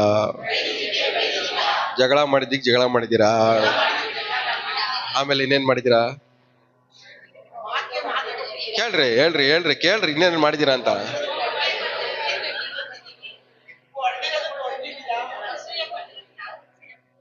ಎಲ್ಲದಕ್ಕೂ ನಾವ್ ಏನ್ ಮಾಡಿದೀವಿ? ರಿಯಾಕ್ಷನ್ ಕೊಟ್ಬಿಟ್ಟು ದೇವ್ರೇ ನಿನ್ನ ಯೋಜನೆ ನೆರವೇರ್ಲಿ. ನೆರವೇರುತ್ತೆ ನಿಮ್ ಮನೆಯಲ್ಲಿ.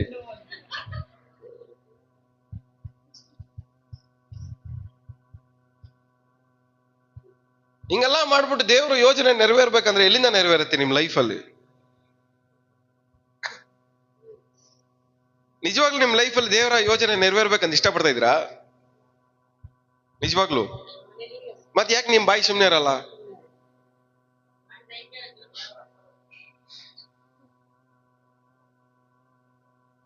ಯಾಕೆ ನಿಮ್ ಮೈಂಡ್ ಸುಮ್ನೆ ಇರಲ್ಲ? ಕೆರಿತಾ ಇರ್ಬೇಕನ್ಸುತ್ತೆ ಮೈಂಡ್ನ. ಯಾರನ್ನೋ ಒಬ್ರು ಬಂದು ಏನಾದ್ರೂ ಒಂದ್ ಮಾತಾಡ್ತಾ ಇದ್ರೆ ಒಳ್ಳೆ ಕೆರ್ಕೊಬೇಕನ್ಸುತ್ತೆ ತಲೆ.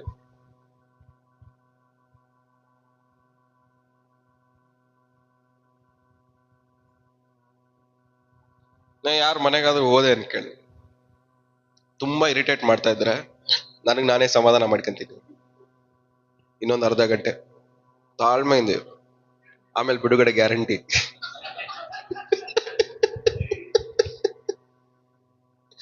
ಅಲ್ಲಿ ಕುತ್ಕೊಂಡು ಅರ್ಧ ಗಂಟೆ ತಲೆ ಕೆಡಿಸ್ಕೊಂಡು ಸಮಾಧಾನ ಹಾಳು ಮಾಡ್ಕೊಳಕ್ ಮುಂಚೆ ಏನ್ ಮಾಡ್ಬೇಕು? ನಾವೇನು ಸಮಾಧಾನ ಮಾಡ್ಕೊಬೇಕು, ತಲೆ ಕೆಡ್ಸ್ಕೊಂಡ್ ಬರ್ಬಾರ್ದು. ನಿಮ್ ಪ್ರಾಬ್ಲಮ್ ಏನಂದ್ರೆ ನೀವು ಹೋಗಿದ್ ಜಾಗದೆಲ್ಲ ತಲೆ ಕೆಡ್ಸ್ಕೊಂಡ್ ಬರ್ತೀರಾ, ಹೋಗಿದ್ ಮನೆಗೆಲ್ಲ ಹುಳ ಬಿಟ್ಕೊಂಡ್ ಬರ್ತೀರಾ.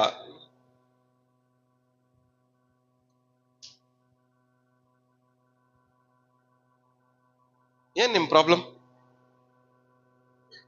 ಹುಳ ಬಿಟ್ಕೊಳ್ಳೋದೇ ಬೇಡ. ಪ್ರತಿಯೊಂದಕ್ಕೂ ರಿಯಾಕ್ಟ್ ಮಾಡ್ತಾನೆ ಇರ್ತೀರಾ. ಕಣ್ಣು ಬಿಟ್ರು ರಿಯಾಕ್ಟ್ ಮಾಡ್ತೀರಾ, ಬಾಯ್ ಬಿಟ್ರು ಸೌಂಡ್ ಜಾಸ್ತಿ ಮಾಡಿದ್ರು ರಿಯಾಕ್ಟ್ ಮಾಡ್ತೀರಾ, ಕೈ ಕೊಟ್ಟಿಲ್ಲ ಅಂದ್ರೂ ರಿಯಾಕ್ಟ್ ಮಾಡ್ತೀರಾ, ಗಟ್ಟಿಯಾಗಿ ಕೈ ಕೊಟ್ರು ರಿಯಾಕ್ಟ್ ಮಾಡ್ತೀರಾ, ಮನೆಗ್ ಬಂದ್ರು ರಿಯಾಕ್ಟ್ ಮಾಡ್ತೀರಾ, ಮನೆಗ್ ಬಂದಿಲ್ಲ ಅಂದ್ರೂ ರಿಯಾಕ್ಟ್ ಮಾಡ್ತೀರಾ, ನಿಮ್ ಮನೆಗ್ ಬಂದ್ ಜಾಸ್ತಿ ಊಟ ಮಾಡಿದ್ರು ರಿಯಾಕ್ಟ್ ಮಾಡ್ತೀರಾ, ಕಮ್ಮಿ ಮಾಡಿದ್ರು ರಿಯಾಕ್ಟ್ ಮಾಡ್ತೀರಾ. ಎಲ್ಲದಕ್ಕೂ ಹಿಂಗ್ ರಿಯಾಕ್ಟ್ ಮಾಡ್ಕೊಂಡಿದ್ರೆ ಇನ್ ದೇವ್ರ ಪ್ಲಾನ್ ಎಲ್ಲಿಂದ ನಿಮ್ ಲೈಫ್ ಅಲ್ಲಿ ನೆರವೇರೋದು? ದೇವ್ರನ್ನ ರಿಯಾಕ್ಟ್ ಮಾಡಕ್ ಬಿಟ್ರೆ ನಾವೇ ರಿಯಾಕ್ಟ್ ಮಾಡ್ತೀವಿ. ನೀವು ಏನಂದ್ರೆ ಈ ಲೋಕದ ವಿಷಯಗಳಲ್ಲಿ ರಿಯಾಕ್ಟ್ ಮಾಡೋದ್ರಲ್ಲೇ ಬ್ಯುಸಿ ಆಗಿದ್ದೀರಾ. ಇನ್ನು ದೇವ್ರ ವಿಷಯಗಳು ನಿಮ್ ಲೈಫ್ ಅಲ್ಲಿ ಹೆಂಗೆ ಕ್ರಿಯೆ ಮಾಡೋದು?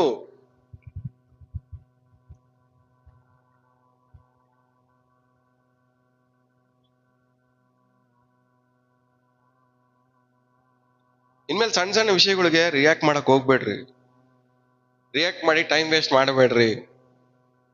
ಅದಕ್ಕೆ ಬದಲಾಗಿ ದೇವ್ರೆ ನೋಡ್ಕೋ ಅನ್ಬಿಟ್ಟು ನಿಮ್ ಪಾಡಿಗೆ ಸಮಾಧಾನ ಹೋಗ್ಬಿಡ್ರಿ. ದೇವ್ರ ಹಿಂದ್ಗಡೆ ಕೆಲಸ ಮಾಡ್ತಾ ಇರ್ತಾರೆ ನಿಮ್ಗೋಸ್ಕರವಾಗಿ. ನಿಮ್ಮಲ್ಲಿ ಇರುವಂತ ದೇವ್ರ ಮೇಲೆ ನಂಬಿಕೆ ಇರ್ಲಿ. ದೇವ್ರು ನಿಮ್ಗೋಸ್ಕರ ಯುದ್ಧ ಮಾಡ್ತಾರೆ. ಹಲ್ಲೆಲೂಯಾ. ದೇವ್ರು ನಿಮ್ ಪಕ್ಷದಲ್ಲಿ ನಿಂತ್ಕೊಂಡ್ರೆ ನಿಮ್ ಶತ್ರುಗಳು ಚದರಿ ಹೋಗ್ತಾರೆ. ಹಲ್ಲೆಲೂಯಾ. ನಿಮ್ ವಿರೋಧಿಗಳೆಲ್ಲ ಕಾಣದೆ ಆಗ್ಬಿಡ್ತಾರೆ. ಹಲ್ಲೆಲೂಯಾ. ಇವತ್ತು ದೇವ್ರು ನಿಮ್ ಪಕ್ಷದಲ್ಲಿ ನಿಂತ್ಕೊಬೇಕಂದ್ರೆ ನೀವು ಈ ತರ ರೌಡಿಗಳ ತರ ಬಿಹೇವ್ ಮಾಡೋದು ಬಿಡ್ಬೇಕು. ಏನ್ ಹೇಳಿ ನೀವು? ಆತ್ಮಿಕವಾಗಿರೋ ರೌಡಿಗಳು. ಯಾರು ನೀವಲ್ಲ? ಆತ್ಮಿಕವಾದ ರೂಢಿಗಳು. ಆತ್ಮಿಕ ರೌಡಿಗಳು. ಎಲ್ಲದಕ್ಕೂ ರಿಯಾಕ್ಟ್ ಮಾಡ್ತೀವಿ. ಏನ್ ನನ್ಗೆ ಬೈತ್ಯಾ? ಓ ನನ್ ಬಗ್ಗೆನೇ ಮಾತಾಡ್ತ್ಯಾ? ಯಾರನ್ನ ನೋಡಿ ಗುರಾಯಿಸೋದು? ನನ್ಗೆ ಕೈ ಕೊಡಲ್ಲ ಅಂತ್ಯಾ? ನಮ್ಮನೆಗೆ ಬರಲ್ಲ ಅಂತ್ಯಾ? ಅಷ್ಟೊಂದು ದೊಡ್ಡನ ಬಿಟ್ಟಿದ್ಯಾ? ನೀವೆಲ್ಲ ಯಾರು? ಆತ್ಮಿಕವಾದ ರೂಢಿಗಳು. ಈ ರೌಡಿಸಮ್ನ ಸ್ವಲ್ಪ ನಿಲ್ಲಿಸ್ರಿ. ಏನ್ ಹೇಳಿ? ಹೇಳ್ರಿ, ಪಕ್ಕದಲ್ಲಿ ಮುಖ ನೋಡ್ಕೊಂಡು ಹೇಳ್ರಿ, ರೌಡಿಸಮ್ನ ನಿಲ್ಲಿಸ್ರಿ ಅಂತ.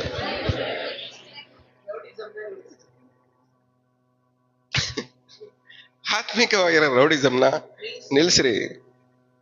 ಸ್ವಲ್ಪ ಶಾಂತಿಯನ್ನು ಅನುಸರಿಸ್ರಿ. ಹಾಲೆಲೂಯಾ. ಇಲ್ಲಿವರೆಗೂ ಹೆಂಗೆ ಬದುಕಿದೀರಾ? ರೂಢಿಯಾಗಿ ಬದುಕಿ. ರೌಡಿಗಳ ತರನೇ ಬದುಕಿದೀರಾ. ನಿಮ್ ಮನೇಲಿ ನೀವೇ ರೌಡಿ, ನಿಮ್ ಏರಿಯಾದಲ್ಲಿ ನೀವೇ ರೌಡಿ, ನೀವೇ ಡಾನು. ಅಯ್ಯೋ ಈ ಬ್ರದರ್ ಏನ್ ಅನ್ಕೊಂಡ್ಬಿಡ್ತಾರೋ, ಈ ಸಿಸ್ಟರ್ ಏನ್ ಅನ್ಕೊಂಡ್ಬಿಡ್ತಾರೋ, ಡಾನ್ಗಳು ನೀವೆಲ್ಲ. ನೀವೇನ್ ಅನ್ಕೊಂಡ್ರೆ ನಮ್ಗೇನಾಗ್ಬೇಕು?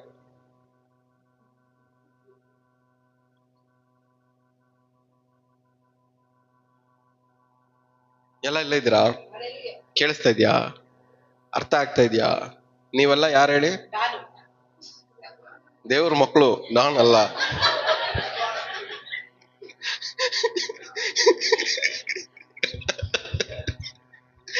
ದೇವ್ರ ಮಕ್ಕಳಾಗಿ ಬದುಕ್ಬೇಕಾಗಿರೋರು ರೌಡಿಗಳ ತರ ಬದುಕ್ತಾ ಇದ್ದೀರಾ. ನಿಮ್ಮನ್ನ ನೋಡಿ 4 ಜನ ಎದುರ್ಕೊಂತವ್ರೆ. ನಿಮ್ ಮನೆಗ್ ಬರಕ್ 4 ಜನ ಎದುರ್ಕೊಂತವ್ರೆ. ನಿಮ್ ಜೊತೆ ಮಾತಾಡಕ್ಕೆ ಸಂಕೋಚ ಪಡ್ತಾವ್ರೆ. ಏನಕ್ಕೆ? ನೀವೆಲ್ಲ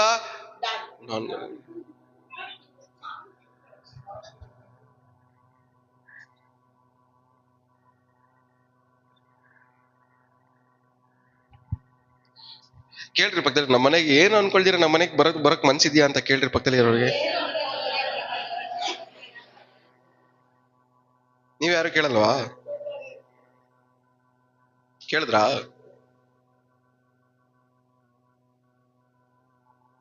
ನಿಜ ಹೇಳ್ರಿ, ನಿಮ್ ಮನ್ಸಲ್ಲಿ ಯಾರ ಮನೆಗಾದ್ರೂ ಹೋಗ್ಬೇಕಾದ್ರೆ ನಿಜವಾಗ್ಲೂ ಫುಲ್ ಮನ್ಸಿಂದ ಹೋಯ್ತೀರಾ? ಏನೋ ಅನ್ಕೋತಾರ ಅಂತ. ಏನ್ ಏನ್ಬಿಡ್ತಾರೋ, ಏನ್ ಹೇಳ್ಬಿಡ್ತಾರೋ, ಏನ್ ಕೇಳ್ಬಿಡ್ತಾರೋ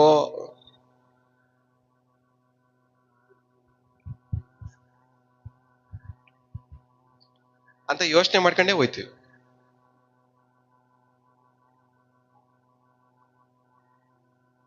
ನೀವೆಲ್ಲ ಯಾರು? ದೇವ್ರ ಮನೆ. ದೇವ್ರ ಮಕ್ಕಳು. ದೇವ್ರ ಮಕ್ಕಳು. ದೇವ್ರ ಮಕ್ಕಳಾಗಿರೋ ನೀವು ರೌಡಿಗಳ ತರ ಬದುಕ್ತಾ ಇದ್ದೀರಾ. ನಮ್ಮನೆಗೆ ಪ್ರೇಯರ್ ಇಡಲ್ಲ ಅಂತಾರ ಸಿಸ್ಟರ್. ನಾವ್ ಯಾರು ಗೊತ್ತಾ? ಯಾರು ನೀವು? ನಾನು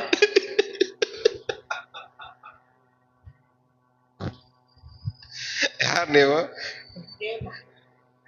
ಪಕ್ಕದಲ್ಲಿ ಕೈಗೊಂಡು ಹೇಳಿ, ಮುಖ ನೋಡ್ಕೊಂಡು ಹೇಳಿ, ರೌಡಿಸಮ್ ಎಲ್ಲ ಇಲ್ಲಿ ನಡೆಯಲ್ಲ ಅಂತ. ಏನ್ ಹೇಳ್ರಿ? ಆತ್ಮಿಕವಾಗಿರೋ ರೌಡಿಸಮ್ ಅಲ್ಲ, ಇಲ್ಲಿ ನಡೆಯಲ್ಲ.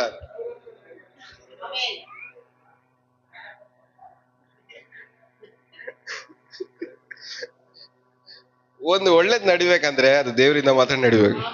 ನಮ್ಮ ಪ್ರಾರಂಭ ದಿಶೆಯಿಂದ ಅಂತ್ಯದವರೆಗೂ ದೇವ್ರ ಪುಸ್ತಕದಲ್ಲಿ ಬರೆದಿದ್ದಲ್ಲ, ಅದನ್ನ ನೀವೇ ಹಾಳು ಮಾಡ್ಕೊಬಾರ್ದು.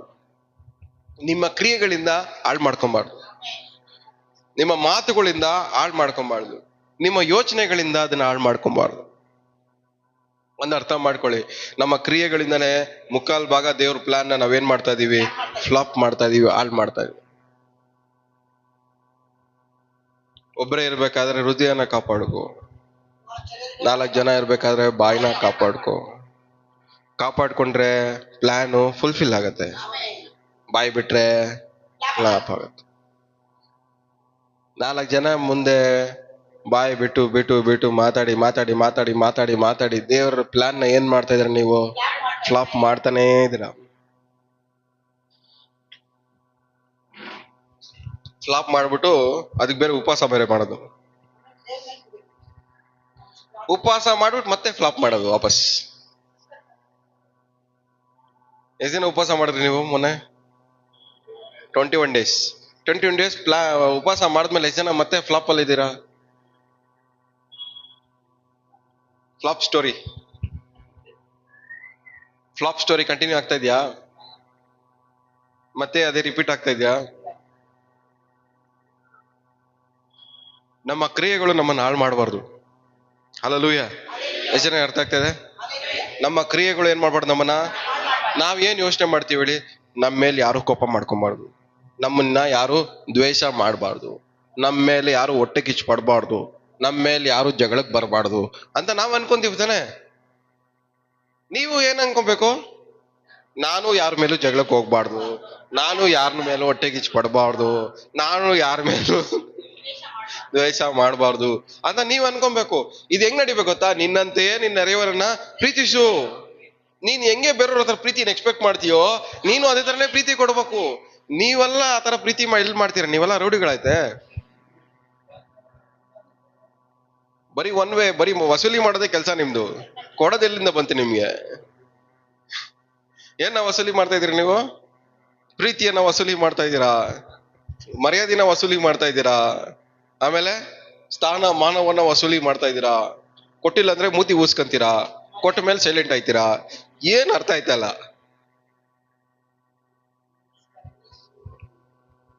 ಏನಾದ್ರೂ ಒಂದ್ ನಡೆದಿಲ್ಲ ಅಂದ್ರೆ ಆಯುಧ ಉಪಯೋಗ ಮಾಡ್ತೀರಾ. ಏನ್ ಆಯುಧ?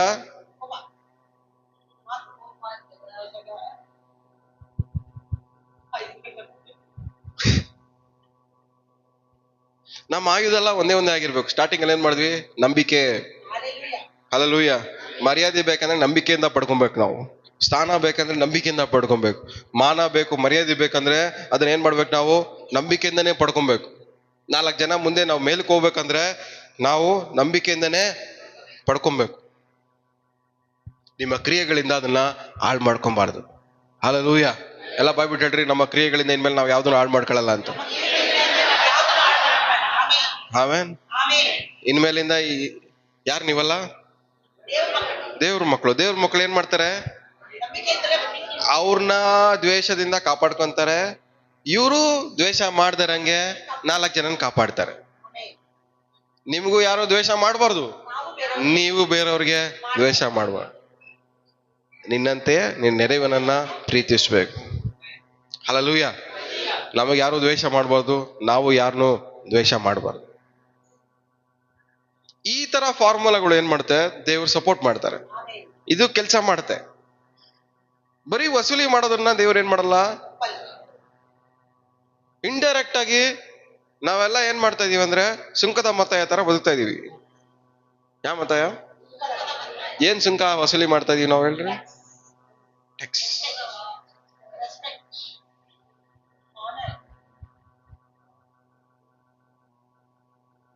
ಪಕ್ಕದಲ್ಲಿ ಕೈ ಬಿಡ್ರಿ.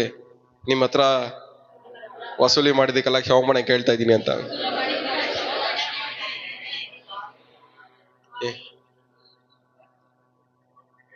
ಏನ್ ಹೇಳಿ? ವಸೂಲಿ ಮಾಡೋದಂದ್ರೆ ಏನಂದ್ರೆ ಬೈ ಫೋರ್ಸ್ ತಗೊಳ್ಳೋದು. By force ಕಿತ್ಕೊಳ್ಳೋದು.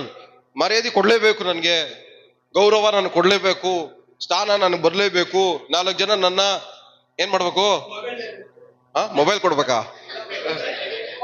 ಹೊಗಳ್ಬೇಕು, ಹೊಗಳ್ಬೇಕು.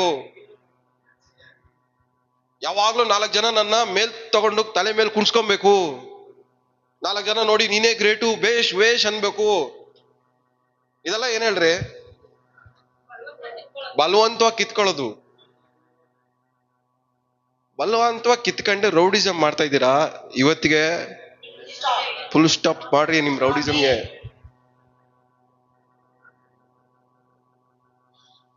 ನಿಮ್ಗೆ ಗೊತ್ತಿಲ್ಲ, ದೇವ್ರ ಮಕ್ಕಳಾಗಿರ ನೀವು ರೌಡಿಗಳ ತರ ಬದುಕ್ತಾ ಇದ್ದೀರಾ ಆತ್ಮಿಕವಾಗಿ. ಈ ತರ ರೌಡಿಗಳು ಲೋಕದಲ್ಲಿ ತುಂಬಾ ಜನ ಅವರೇ, ಬೈಬಲ್ ಕೈಲಿಟ್ಕೊಂಡು. ನಿಜವಾಗ್ಲು ಅವ್ರನ್ನ ನೋಡಿ ಭಯ ಪಡ್ಬೇಕು. ಅಯ್ಯೋ ಸಿಸ್ಟರ್ ಬ್ರದರ್ ಬಂದ್ಬಿಟ್ರಲ್ಲ, ಮರ್ಯಾದೆಯಿಂದ ಭಯಪಡೋದಲ್ಲ, ಏನಕ್ಕೆ ಬಂದ್ಬಿಟ್ರಲ್ಲ ಅಂತ ಭಯಪಡೋದು.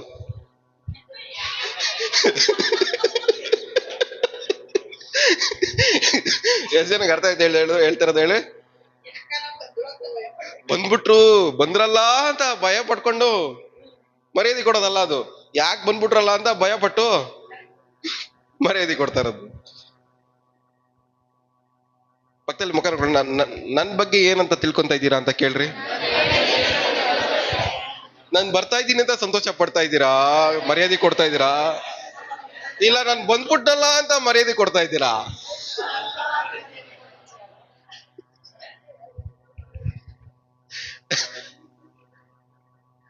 ಯಾರ್ ನೀವು?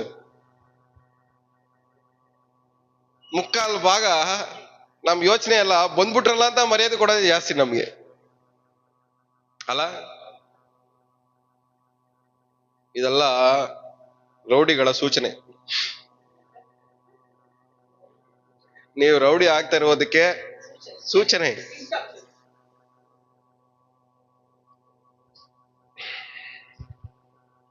ಸೊ ನಮ್ಮ ದಿನಗಳನ್ನ ದೇವ್ರು ಏನ್ ಮಾಡಿದ್ದಾರೆ, ಯಾವುದನ್ನು ನಾವು ಅದ್ರಲ್ಲಿ ಇರೋದನ್ನ ತಡೆ ಮಾಡ್ಬಾರ್ದು. ಹಲ್ಲೆಲೂಯ. ನಮ್ಮ ಕ್ರಿಯೆಗಳು ಅದಕ್ಕೆ ಏನಾಗಿರ್ಬಾರ್ದು, ತಡೆ ಆಗಿರ್ಬಾರ್ದು.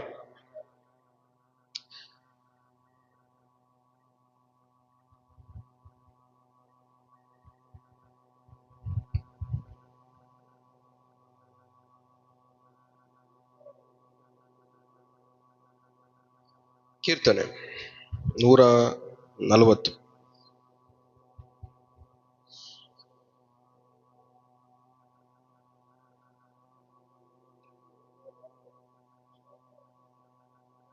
ಐದನೇ ವಾಕ್ಯ.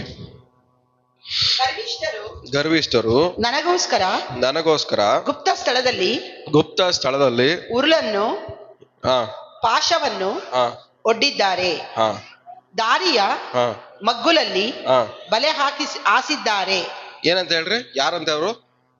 ಗರ್ವಿಷ್ಠರು. ಅಹಂಕಾರ ಗರ್ವ ಇರೋರು. ನಿಮ್ ಪಕ್ಕದಲ್ಲಿ ಮುಖ ನೋಡ್ಕೊಂಡು ಕೇಳ್ರಿ, ನಿಮ್ಗೆ ಅಹಂಕಾರ ಗರ್ವ ಇದೆಯಾ? ಅಹಂಕಾರ ಗರ್ವ ಇರೋರಲ್ಲ, ಬೇರೆಯವ್ರಿಗೋಸ್ಕರ ಏನ್ ಮಾಡ್ತಾ ಇದಾರೆ? ಬಲೆ ಹಾಕ್ತಾನೆ ಇರ್ತಾರೆ. ಉರುಳನ್ನು ಪಾಶವನ್ನು ಒಡ್ಡಿದ್ದಾರೆ. ನಾನ್ ವಿಶ್ವಾಸಿ ಬ್ರದರ್, ನನಗೆ ಅಹಂಕಾರ ಮಾತ್ರ ಇದೆ. ಆದ್ರೆ ಏನ್ ಮಾಡ್ತಾ ಇದಾರೆ ನೀವು? ರೆಡಿ ಮಾಡ್ತಾ ಇದ್ರಿ ಮನೇಲಿ ಕುತ್ಕೊಂಡು. ಅಹಂಕಾರ ಗರ್ವ ಇರೋ ಪ್ರತಿಯೊಬ್ಬನು ಬೇರೆಯವ್ರಿಗೆ ಉರುಳನ್ನು ಪಾಶವನ್ನು ಒಡ್ಡಿದ್ದ. ಯಾರ್ ನೀವು?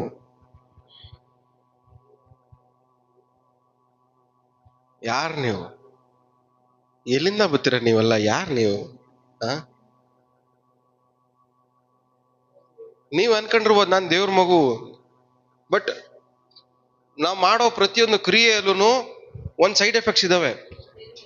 ಹೌದು, ನೀವು ಮಾಡುವಂತ ನಿಮ್ಗಿರುವಂತ ಗರ್ವದನ್ನ ದೇವ್ರ ಏನ್ ಮಾಡ್ತಾರೆ? ಅಹಂಕಾರವನ್ನ ಕ್ಷಮಿಸ್ತಾರೆ. ಆದ್ರೆ ನೀವು ಹಾಕಿರುವಂತ ನೆಟ್ಟು ಬಲೆ ಹಳ್ಳ ತೋಡಿರೋದು, ಅದ್ರಲ್ಲಿ ಯಾವನ ಬಿದ್ದು ಅವನ್ ಸಮಾಧಾನ ಹಾಳು ಮಾಡ್ಕೊಂಡಿದ್ರೆ, ಅದ್ರಲ್ಲಿ ಬಿದ್ದು ಅವ್ನ ನೆಮ್ಮದಿಯನ್ನು ಹಾಳು ಮಾಡ್ಕೊಂಡಿದ್ರೆ, ಅದ್ರಲ್ಲಿ ಬಿದ್ದು ಅವನ್ನ ನಿದ್ದೆನ ಹಾಳು ಮಾಡ್ಕೊಂಡಿದ್ರೆ, ಅದ್ರಲ್ಲಿ ಬಿದ್ದು ಸಂತೋಷನ ಹಾಳು ಮಾಡ್ಕೊಂಡಿದ್ರೆ, ಅದಕ್ಕೆ ಯಾರು ಲೆಕ್ಕ ಕೊಡ್ಬೇಕು? ನೀವೇ ಕೊಡ್ಬೇಕು. ನಿಮ್ಮ ಅಹಂಕಾರಗಳಿಂದ, ನಿಮ್ಮ ಗರ್ವಗಳಿಂದ 4 ಜನರ ಸಮಾಧಾನ ಹಾಳಾಗ್ತದೆ. ನಮ್ಮ ಒಂದು ಗರ್ವದಿಂದ ಅಹಂಕಾರದಿಂದನೇ 4 ಜನರ ನೆಮ್ಮದಿ ಹಾಳಾಗ್ತಾ ಇದೆ. ನಮ್ಮ ಅಹಂಕಾರ ಗರ್ವದಿಂದನೇ 4 ಜನರ ಒಂದು ನಗು ಮುಖ ಹಾಳಾಗ್ತಾ ಇದೆ. ಅಹಂಕಾರ ಪಡುವಂತ ಪ್ರತಿಯೊಂದು ವ್ಯಕ್ತಿನೂ ಬೇರೆಯವ್ನ ಹಾಳಾಗೋದಕ್ಕೋಸ್ಕರನೇ ರೆಡಿ ಆಗ್ತಾ ಇದ್ದಾನೆ ಅಂತ ಅರ್ಥ. ನಮ್ಮ ಅಹಂಕಾರದಿಂದ ಎಷ್ಟು ಜನ ಹಾಳಾಗಿದ್ದಾರೆ, ಎಷ್ಟು ಜನರ ಸಮಾಧಾನ ಹಾಳಾಗಿದೆ, ಎಷ್ಟು ಜನರ ನೆಮ್ಮದಿ ಹಾಳಾಗಿದೆ, ಎಷ್ಟು ಜನರ ಸಂತೋಷ ಹಾಳಾಗಿದೆ, ಎಷ್ಟು ಜನರ ನಿದ್ದೆ ಹಾಳಾಗಿದೆ ನಮ್ಮ ಅಹಂಕಾರದಿಂದ. ಒಂದು ಅರ್ಥ ಮಾಡ್ಕೊಳ್ಳಿ, ನೀ ಕೋಪಕ್ಕೆ ಸೈಡ್ ಎಫೆಕ್ಟ್ ಇದೆ, ಅಹಂಕಾರಕ್ಕೆ ಸೈಡ್ ಎಫೆಕ್ಟ್ ಇದೆ, ದ್ವೇಷಕ್ಕೆ ಸೈಡ್ ಎಫೆಕ್ಟ್ ಇದೆ, ಎಲ್ಲದಕ್ಕೂ ಇದೆ. ಆದ್ರೆ ನೀವು ಕೋಪ ಪಟ್ಟಿದ್ದೀರಾ, ದ್ವೇಷ ಮಾಡಿದಿರಾ, ಹೊಟ್ಟೆ ಕಿಚ್ಚು ಪಟ್ಟಿದ್ದೀರಾ, ದೇವ್ರು ನಿಮ್ಮನ್ನು ಕ್ಷಮಿಸ್ಬಿಡ್ತಾರೆ. ಬಟ್ ಅದರಿಂದ ಅನುಭವಿಸಿದವರೆಲ್ಲ ಏನಾಗಬೇಕು?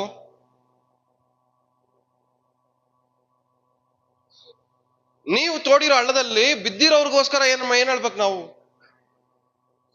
ದೇವ್ರು ನಿಮ್ಮನ್ನ ಕ್ಷಮಿಸ್ಬಿಡ್ತಾರೆ. ಆದ್ರೆ ಹಳ್ಳದಲ್ಲಿ ಬಿದ್ದವನು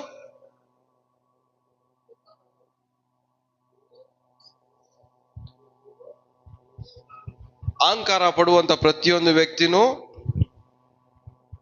ಬೇರೆಯವ್ರು ಹಾಳಾಗ್ಲಿ ಅಂತಾನೆ ಯೋಚನೆ ಮಾಡ್ತಾ ಇರ್ತಾರೆ. ಅವ್ರು ಬೈಬಲ್ ಕೈಯಲ್ಲಿ ಇಟ್ಕೊಂಡಿರ್ಲಿ, ಅನ್ಯ ಭಾಷೆ ಮಾತಾಡ್ಲಿ, ಪ್ರಾರ್ಥನೆ ಮಾಡ್ಲಿ, ಅಹಂಕಾರ ಒಂದು ಮನುಷ್ಯನಲ್ಲಿ ಬಂದ್ರೆ ಅವನ ಮೂಲಕವಾಗಿ 4 ಜನ ಆಶೀರ್ವಾದ ಪಡಲ್ಲ, 4 ಜನ ಹಾಳಾಗ್ತಾರೆ. ಪಕ್ಕದಲ್ಲಿ ಕೈಗಟ್ಟು ಹೇಳಿ, ಮುಖ ನೋಡ್ಕೊಂಡು ಹೇಳಿ, ಅಹಂಕಾರ ಪಟ್ಟು ಎಷ್ಟು ಜನರ ಜೀವನ ಹಾಳು ಮಾಡಿದ್ದೀರಾ ಅಂತ ಹೇಳ್ರಿ. ಇನ್ನೊಂದ್ಸರಿ, ಅಹಂಕಾರ ಪಟ್ಟಾಗೆಲ್ಲ 4 ಜನರಿಗೆ ನೀವು ಹಾಳು ಮಾಡಕ್ ಕೊಟ್ಟಿದ್ದೀರಾ ಅಂತ.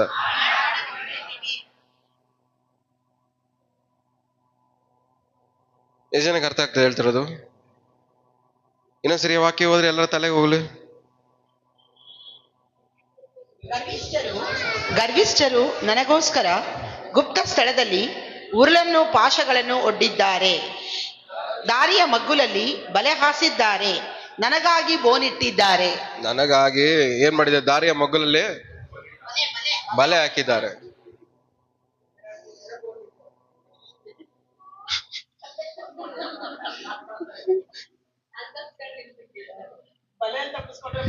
ಪಕ್ಕದಲ್ಲಿ ಮುಖ ನೋಡ್ಕೊಂಡ್ರಿ, ಎಷ್ಟು ಜನಕ್ಕೆ ಬಲೆ ಹಾಕಿದ್ದೀರಾ, ಎಷ್ಟು ಜನಕ್ಕೆ ಬೋನ್ ಇಟ್ಟಿದ್ದೀರಾ? ನಿಜವಾಗ್ಲು ನೀವು ಅಹಂಕಾರ ಪಟ್ಟಾಗಲ್ಲ ಒಬ್ಬರನ್ನ ಬೋನ್ ಇಡಬೇಕು. ನಿಜಾನೇ, ಅದೇ ವಾಸ್ತವನೇ. ಅಹಂಕಾರ ಪಟ್ಟಾಗಲ್ಲ ನಮ್ಮ ಮುಂದ್ಗಡೆ ಏನಾಗ್ಬೇಕು? ಅವರು ಬೀಳ್ಬೇಕು, ಸಿಗಾಕೊಬೇಕು, ಅವಾಗ ನಮಗ್ ಸಮಾಧಾನ. ನಮ್ಮ ಮುಂದ್ಗಡೆ ಅವ್ರು ಬಿದ್ದಾಗ ನಮ್ಗೇನಾಗತ್ತೆ? ಸಮಾಧಾನ ಆಗತ್ತೆ. ಅದೇ ಅಹಂಕಾರ ಅನ್ನೋದು. ನಮ್ ಮುಂದೆ ಯಾವ್ದ್ರಾದ್ರೂ ಅವ್ನು ಸಿಗಾಕೊಂಡು ಏನ್ ಮಾಡ್ಬೇಕು? ಒದ್ದಾಡ್ಬೇಕು, ಬಾಧೆ ಪಡ್ಬೇಕು, ನೋವು ಪಡ್ಬೇಕು, ನಮ್ ಕಣ್ ಮುಂದೆ ಕಾಣ್ಬೇಕು, ಅವಾಗ ನಮ್ಗೇನು ಸಮಾಧಾನ. ಅಲ್ಲ, ನೀವ್ ಎಷ್ಟು ಜನಕ್ಕೆ ಬೋನ್ ಇಕ್ಕಿದ್ದೀರಾ? ನಿಮಗೆ ಎಷ್ಟು ಜನ ಬೋನ್ ಇಡ್ತವ್ರ ಗೊತ್ತಿಲ್ವಾ ನಿಮ್ಗೆ? ಇದು ಈ ಬೋನ್ಗಳಿಂದ, ಆಮೇಲೆ ನಿಮ್ಮ ಹಾಕಿರುವಂತ ಏನದು ಬಲೆಗಳಿಂದ, ಅದಕ್ಕೆ ದೇವ್ರ ವಾಕ್ಯ ಹೇಳಿರ್ತಾರೆ, ಬೇಟೆಗಾರನ ಬಲೆಯಿಂದಲೂ ಮರಣಕರ ವ್ಯಾಧಿಯಿಂದಲೂ ತಪ್ಪಿಸೋನು ಆತನೇ. ನಮ್ಗೆ ಇಟ್ಟಿರೋ ಬೋನ್ಗಳಿಂದ, ನಮ್ಗೆ ಹಾಕಿರೋ ಬಲೆಗಳಿಂದ ಕಾಪಾಡ್ತಾರೋ ದೇವ್ರೆ. ಎಷ್ಟೋ ಬಲೆಗಳಿಂದ ದೇವ್ರು ಇಲ್ಲಿವರೆಗೂ ಕಾಪಾಡಿದ್ದಾರೆ, ಎಷ್ಟೋ ಬೋನ್ಗಳಿಂದ ದೇವ್ರು ನಮ್ಮನ್ನ ಕಾಪಾಡಿದ್ದಾರೆ. ಆದ್ರೆ ನಾವು ಬೋನ್ ಇಡೋದ್ ಬಿಡ್ತಾ ಇಲ್ಲ, ನಾವು ಬಲೆ ಹಾಕದ್ ಬಿಡ್ತಾ ಇಲ್ಲ. ನಮ್ಮನ್ ಮಾತ್ರ ಬಲೆಗಳಿಂದ ದೇವ್ರು ಕಾಪಾಡ್ಬೇಕು, ನಮ್ಮನ್ ಮಾತ್ರ ಎಲ್ಲಾ ಬೋನ್ಗಳಿಂದ ಕಾಪಾಡ್ಬೇಕು. ಆದ್ರೆ ನಾವು ಮಾತ್ರ ಬೇರೆಯವ್ರ ಬೋನ್ ಇಡ್ತಾನೆ ಇರ್ಬೇಕು, ಸಿಕ್ಕಳ್ಳಿ ಅಂತ.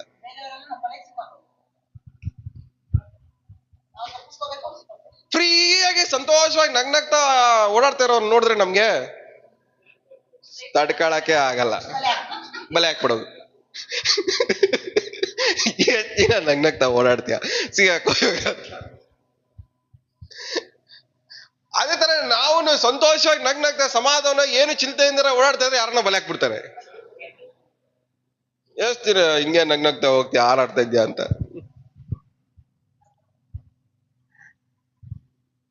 ನಾವ್ ಯಾರ್ಯಾರಿಗೆ ಬಲೆ ಹಾಕಿ ಶಿಕ್ಷಿದೀವೋ ದೇವ್ರೆ ಅವ್ರನ್ನೂ ಕಾಪಾಡು, ನಮಗ್ ಯಾರ್ಯಾರು ಬಲೆ ಹಾಕೋರು ಅದ್ರಿಂದನೂ ನನ್ನ ಕಾಪಾಡು. ಹಲ್ಲೆಲೂಯಾ. ಅಹಂಕಾರ ಇದ್ದ ಜಾಗದಲ್ಲಿ ಬಲೆ ಇರುತ್ತೆ, ಬೋನು ಇರುತ್ತೆ.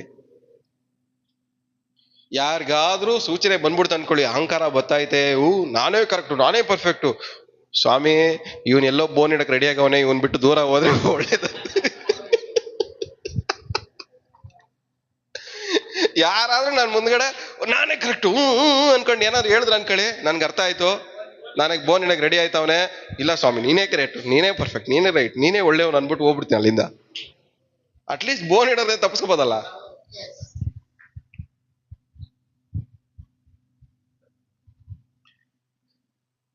ಬೇರೆ ನೋಡಿ ನೀನೇ ಒಳ್ಳೆಯವನಪ್ಪ, ನೀನೇ ಗ್ರೇಟು ಅಂತ ಹೇಳೋದ್ರಿಂದ ನಾವೇನು ಕಳ್ಕೊಳ್ಳಲ್ಲ. ನಮಗೆ ಪ್ರೊಟೆಕ್ಷನ್ ಭದ್ರತೆ ಜಾಸ್ತಿ, ಬೋನ್ಗಳು ಕಮ್ಮಿ. ಹಲ್ಲೆಲೂಯಾ. ಎಷ್ಟು ಜನಕ್ಕೆ ಅರ್ಥ ಆಗ್ತಾ ಹೇಳ್ತಾ ಇರೋದು? ಅರ್ಥ ಆಗ್ತಾ ಇದೆಯಾ ಇಲ್ಲ ನಿಮ್ಗೆ? ಕೇಳ್ರಿ ಪಕ್ಕದವ್ರಿಗೆ ಏನ್ ಅರ್ಥ ಆಯ್ತು ಅಂತ.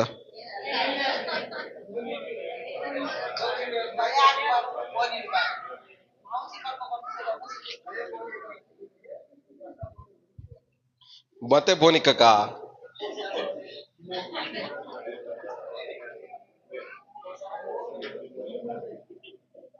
ಮತ್ತೆ ಬೋರ್ ಇಡಕ್ ಪ್ಲಾನ್ ಮಾಡ್ತಾ ಇದ್ದೀರಾ?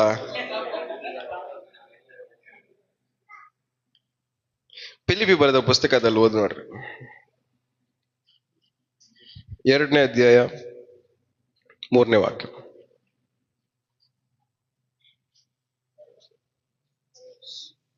ಪಕ್ಷಪಾತದಿಂದಾಗಲಿ ಒಳ ಹೆಮ್ಮೆಯಿಂದಾಗಲಿ ಯಾವುದನ್ನು ಮಾಡದೆ ಪ್ರತಿಯೊಬ್ಬರು ದೀನ ಭಾವದಿಂದ ಮತ್ತೊಬ್ಬರನ್ನು ತನಗಿಂತಲೂ ಶ್ರೇಷ್ಠರೆಂದು ಎಣಿಸಲಿ. ಏನಂತ ಎಣಿಸ್ಬೇಕಂತೆ?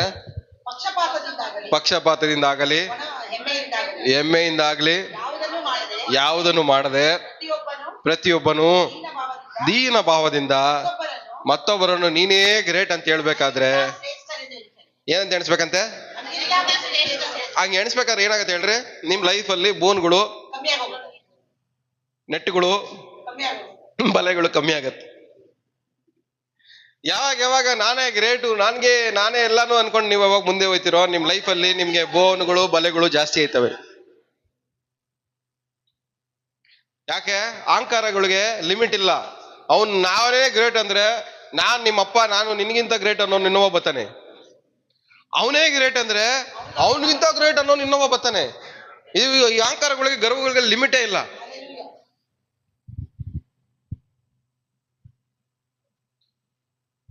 ಒಬ್ಬರಿಗಿಂತ ಒಬ್ಬ ದೊಡ್ಡ ಬೋನ್ ಇಡ್ತಾನೆ.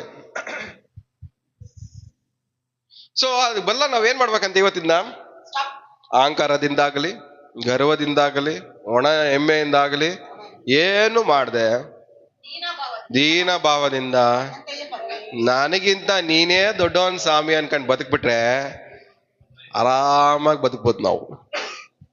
ಇನ್ಮೇಲಿಂದ ಹೆಂಗ್ ಬದುಕ್ಬೇಕು ನೀವ್ ಹೇಳ್ರಿ?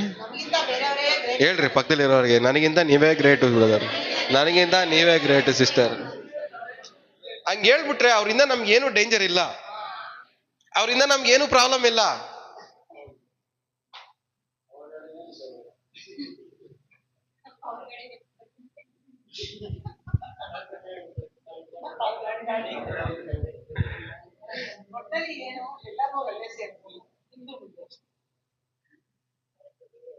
ಒಬ್ರಿಂದ ನಮಗೇನು ಸಮಸ್ಯೆ ಬರಬಾರ್ದು ಅಂದ್ರೆ ಅವನ ಮುಂದೆ ಕಳ್ಸ್ಬಿಡ್ರಿ, ಹಿಂದೆ ಹೋಗೋಣ, ಆರಾಮಾಗಿ ನೆಮ್ಮದಿಯಾಗಿ ಹೋಗೋಣ, ಯಾವುದು ಬೋನ್ ಇಲ್ದರೆ ಹೋಗೋಣ. ಅವ್ರು ಹೋಗಿ ಎಲ್ಲಾದ್ರೂ ಸಿಗಾಕೊಂಡಿರ್ತಾರೆ ಬೋನ್ಗಳಲ್ಲಿ. ಅಹಂಕಾರರು ಎಲ್ಲಾದ್ರೂ ಒಂದ್ ಜಾಗದಲ್ಲಿ ಸಿಗಾಕೊಂತಾನೆ, ಫ್ರೀಯಾಗಂತೂ ಹೋಗಕ್ಕಾಗಲ್ಲ. ಹಾ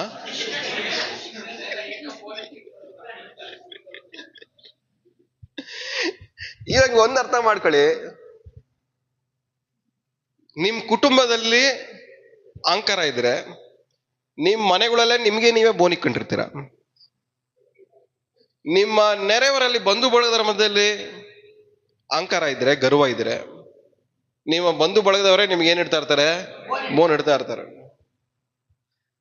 ಬೋನ್ ಇಡೋದ್ರಲ್ಲಿ ಪಕ್ಷಪಾತ ಇಲ್ಲ. ನಮ್ಮವ್ರಲ್ವಾ ನನಗಿಟ್ಟವ್ರೆ ಬಿಡು ಬಾಂಬು ಅನ್ಕೊಂಡ್ ನಾವು ಸಂತೋಷ ಪಡೋದ್ರಲ್ಲಿ ಏನು ಇಲ್ಲ ಅಲ್ಲಿ.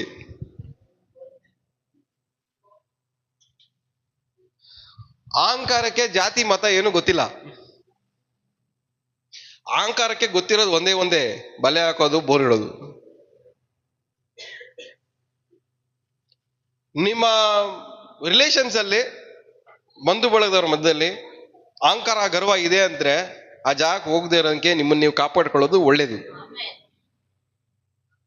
ನಿಮ್ಮ ಸ್ನೇಹಿತರಿಗೆ ನಿಮ್ಮ ನೋಡಿದ್ರೆ ಅಹಂಕಾರ ಗರ್ವ ಇದೆ ಅಂದ್ರೆ ನಿಮ್ಮ ಸ್ನೇಹಿತರನ್ನ ಮೀಟ್ ಮಾಡೋದನ್ನ ಅವಾಯ್ಡ್ ಮಾಡೋದು ಒಳ್ಳೇದು. ಏನ್ ಅನ್ಕೊಂತಾರೋ ಅನ್ಬಿಟ್ಟು ಹೋಗಿ ಬೋನಲ್ಲಿ ಸಿಗಾಕೊಳ್ಳೋದಲ್ಲ. ಅಯ್ಯೋ ಇವ್ರು ನಮ್ ರಿಲೇಷನ್, ಇವ್ರು ಹೋಗಿಲ್ಲ ಅಂದ್ರೆ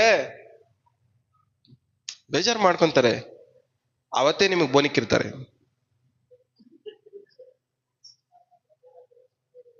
ಅವತ್ತು ಹೋಗದೆ ಹೋದ್ರೆ ಸಿಗಾಕೊಂತ ಇರ್ಲಿಲ್ಲ, ಹೋಗಿ ಸಿಗಾಕೊಂಡಿರ್ತೀರ, ಹೋಗಿ ಅವಮಾನ ಪಟ್ಟಿರ್ತೀರ, ಹೋಗಿ ಏನೋ ಒಂದ್ ಮಾತು ಕೇಳಿಸ್ಕೊಂಡಿರ್ತೀರ, ಯಾವ್ದೋ ಹೋಗಿ ಒಂದ್ ನೋವು ಅನ್ಭವಿಸ್ಕೊಂಡ್ ಬಂದಿರ್ತೀರ, ಅವತ್ತೇ ಬೇಕಂತಾನೆ ಬೋನ್ ಇಟ್ಟಿರ್ತಾರೆ ನೀವು.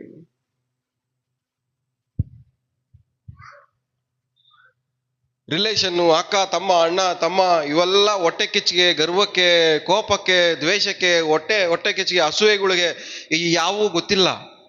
ಅಣ್ಣ ತಮ್ಮ ಅಕ್ಕ ತಂಗಿ ಯಾವುದೂ ಇವುಗಳಿಗೆ ಗೊತ್ತಿಲ್ಲ. ಇವುಗಳಿಗೆಲ್ಲ ಗೊತ್ತಿರೋದೆಲ್ಲ ಒಂದೇ ಹಾಳು ಮಾಡಬೇಕು ಅಷ್ಟೇ. ಅಹಂಕಾರ ಗರ್ವ ಇರೋ ಜೊತೆ ಸೇಲ್ಬೇಡ್ರಿ. ಅಹಂಕಾರ ಗರ್ವ ಇರೋರ ಮನೆಗಳಿಗೆ ಹೋಗ್ಬೇಡ್ರಿ. ಹೋದ್ರೆ ನಿಮ್ಗೆ ಬೋನಿಟ್ಟೆ ಕಳಿಸ್ತಾರೆ. ಒಂದಲ್ಲ ಒಂದ್ ವಿಷಯದಲ್ಲಿ ಸಿಗಾಕೊಂಡಿರ್ತೀರ. ಹಲ್ಲೆಲೂಯಾ. ಎಷ್ಟು ಜನಕ್ಕೆ ಅರ್ಥ ಆಗ್ತದೆ ಹೇಳ್ತಾ ಇರೋದು? ಅರ್ಥ ಆಗ್ತದೆ ಇಲ್ವಾ? ತಲೆಗೆ ಹೋಗ್ತಾ ಇದೆಯಾ?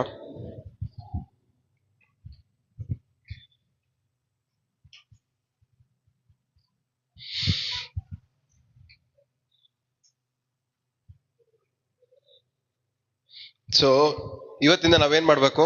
ನನಗಿಂತ ನೀವೇ, ನಮಗಿಂತ ನೀವೇ. ಹೇಳ್ರಿ ಪಕ್ಕದಲ್ಲಿರೋರಿಗೆ ಸ್ವಲ್ಪ ಹೇಳ್ರಿ, ಕನ್ವಿನ್ಸ್ ಆಗತ್ತ.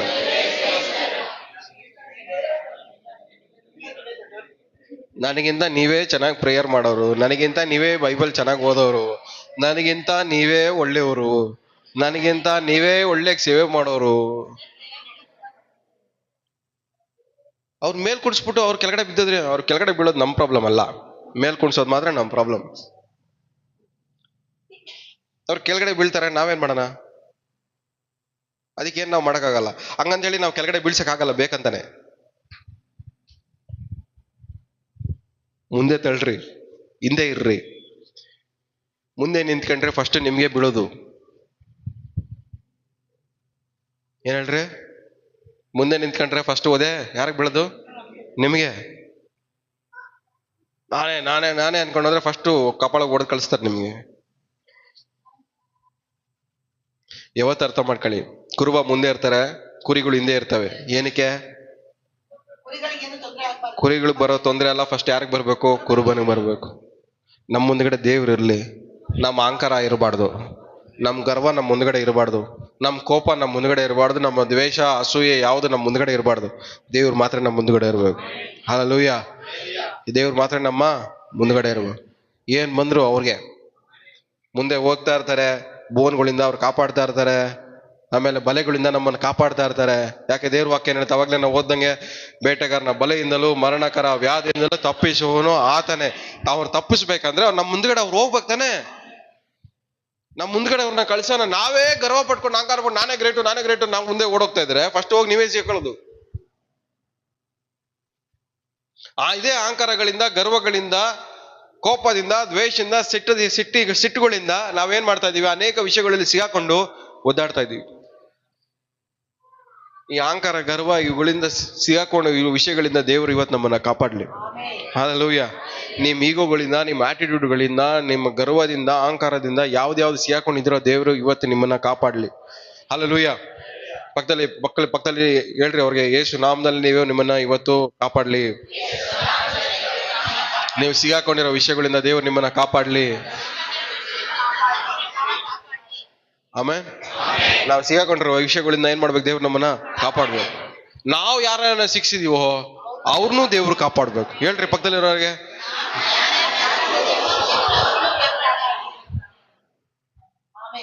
ಹಲ್ಲೆಲೂಯಾ. ನಾವೆಲ್ಲ ಬೋನ್ ಇಡೋರಲ್ಲ, ನಾವು ಬಲೆ ಹಾಕೋರು ಅಲ್ಲ, ನಾವು ರೌಡಿಗಳು ಅಲ್ಲ, ನಾವು ದೇವ್ರ ಮಕ್ಕಳಾಗಿದ್ದೀವಿ. ನಾವು ಕಾಪಾಡೋರು, ಕೈ ಹಿಡಿದು ಮೇಲೆ ಕೆತ್ತೋರು, ಸಮಾಧಾನ ಪಡಿಸೋರು, ಆದರಣೆ ಪಡಿಸೋರು ನಾವು. ಹಲ್ಲೆಲೂಯಾ. ನಾವೆಲ್ಲ ಕಣ್ಣೀರು ಬರ್ಸೋರಲ್ಲ. ಹಲ್ಲೆಲೂಯಾ. ನಾವೆಲ್ಲ ಧೈರ್ಯ ತುಂಬೋರು, ಭಯ ಪಡಿಸೋರಲ್ಲ. ನಮ್ಗೆ ಯಾವ ಆತ್ಮ ಇದೆ? ಧೈರ್ಯದ ಆತ್ಮ. ನಾವು ಧೈರ್ಯ ತುಂಬೋರು. ನಾವು ಇರುವ ಒಂದು ಜಾಗದಲ್ಲಿ ಇರ್ಬೇಕಾದ್ರೆ ಅಲ್ಲಿ ಧೈರ್ಯ ಬರ್ಬೇಕು, ದೇವ್ರು ನಮ್ಮ ಜೊತೆಲಿ ಇದ್ದಾರೆ ಅಂತ. ಇನ್ಮೇಲೆ ಏಡಿಗಳ ತರ ಬದುಕ್ಬೇಡ್ರಿ, ಧೈರ್ಯವಾಗಿ ಬದುಕ್ರಿ. ದೇವ್ರ ಮಕ್ಕಳ ತರ ಬದುಕ್ರಿ, ರೌಡಿಗಳ ತರ ಬದುಕ್ಬೇಡ್ರಿ. ಮರ್ಯಾದೆ, ಸನ್ಮಾನ, ಗೌರವ ಇವೆಲ್ಲದಕ್ಕೂ ಹುಡುಕ್ಬೇಡ್ರಿ. ದೇವ್ರು ಕೊಟ್ರೆ ತಗೊಳ್ಳಿ, ಇಲ್ವಾ ಕೊಡೋವರೆಗೂ ಕಾಯ್ರಿ. ದೇವ್ರು ಕೊಟ್ರೆ ಅದು ಶಾಶ್ವತವಾಗಿ ನಿರಂತರವಾಗಿರತ್ತೆ. ದೇವ್ರು ಕೊಡ್ಬೇಕಾದ್ರೆ ಡಿಸೈಡ್ ಮಾಡಿದ್ರೆ ನೀವು ಯಾವ ಮೂಲೆಯಲ್ಲಿದ್ದು ಅದು ನಿಮ್ಮನ್ನು ಹುಡ್ಕೊಂಡ್ ಬರುತ್ತೆ. ಹಲ್ಲೆಲೂಯ. ಸೊ ನೀವು ಅನ್ಕೊಬೋದು, ನಮ್ಮ ಮನೆಯಲ್ಲಿ ಆಸ್ತಿ ಪಾಸ್ತಿ ಇಲ್ಲ, ನನಗೆ ದುಡ್ಡಿಲ್ಲ, ನಾನು ಬಡವನಾಗಿದ್ದೀನಿ, ನನಗೇನು ಇಲ್ಲ, ಆದ್ರೂ ದೇವ್ರು ನಿಮ್ಮನ್ನ ಗೌರವ ಪಡಿಸ್ಬೇಕಂತ ಡಿಸೈಡ್ ಮಾಡ್ಬಿಟ್ರೆ, ದೇವ್ರು ನಿಮ್ಮನ್ನ ಗೌರವ ಪಡಿಸ್ಬೇಕಂತ ಡಿಸೈಡ್ ಮಾಡ್ಬಿಟ್ರೆ ಅದನ್ನ ಯಾರು ತಡೆ ಮಾಡಕ್ಕಾಗಲ್ಲ. ಎಲ್ಲ ಶ್ರೀಮಂತರು, ನಿಮ್ ಫ್ಯಾಮಿಲಿ ಇರೋ ಶ್ರೀಮಂತರು ಮುಂದೆ ಎಲ್ಲ ದೇವರು ನಿಮ್ಮನ್ನ ಮೇಲೆ ಕೆತ್ಬಿಡ್ತಾರೆ. ಹಲ್ಲೆಲೂಯ. ಅವ್ರು ನಿಮ್ಮನ್ನ ಏನ್ ಮಾಡ್ತಾರೆ, ಉಪಯೋಗ ಮಾಡ್ಕೊಂಡು ಅವ್ರ ಮುಂದೆ ಅವ್ರನ್ನೇ ಅವಮಾನ ಪಡಿಸ್ತಾರೆ. ಆತರ ದೇವ್ರ ಕೈಯಲ್ಲಿ ಮಾಡಕ್ಕಾಗತ್ತೆ. ಹಲ್ಲೆಲೂಯ. ದಾವಿದ ಯಾರೋ ಕುರಿ ಮೇಯಿಸೋನು. ಕುರಿ ಮೇಯಿಸೋನ್ನ ಸಿಂಹಾಸನದ ಮೇಲೆ ಕುಣ್ಸಕ್ಕೆ ಕೆಪಾಸಿಟಿ ಇರೋ ದೇವ್ರಿಗೆ. ಇಲ್ಲಿ ಕೆಲವರು ಕುರಿನು ಮೇಕೆನು ಸಾಕ್ತಾ ಇದ್ದೀರಾ, ನಿಮ್ಮನ್ನು ಸಿಂಹಾಸನದ ಮೇಲೆ ಕುಂಡಿಸ್ತಾರೆ. ನಿಮ್ ಮನೇಲಿರೋ ಕುರಿ ಮೇಕೆ ನೋಡ್ದಾಗೆಲ್ಲ ನಿಮ್ಗೆ ಏನ್ ಜ್ಞಾಪಕ ಬರ್ಬೇಕು? ಸಿಂಹಾಸನ ಜ್ಞಾಪಕ ಬರ್ಬೇಕು.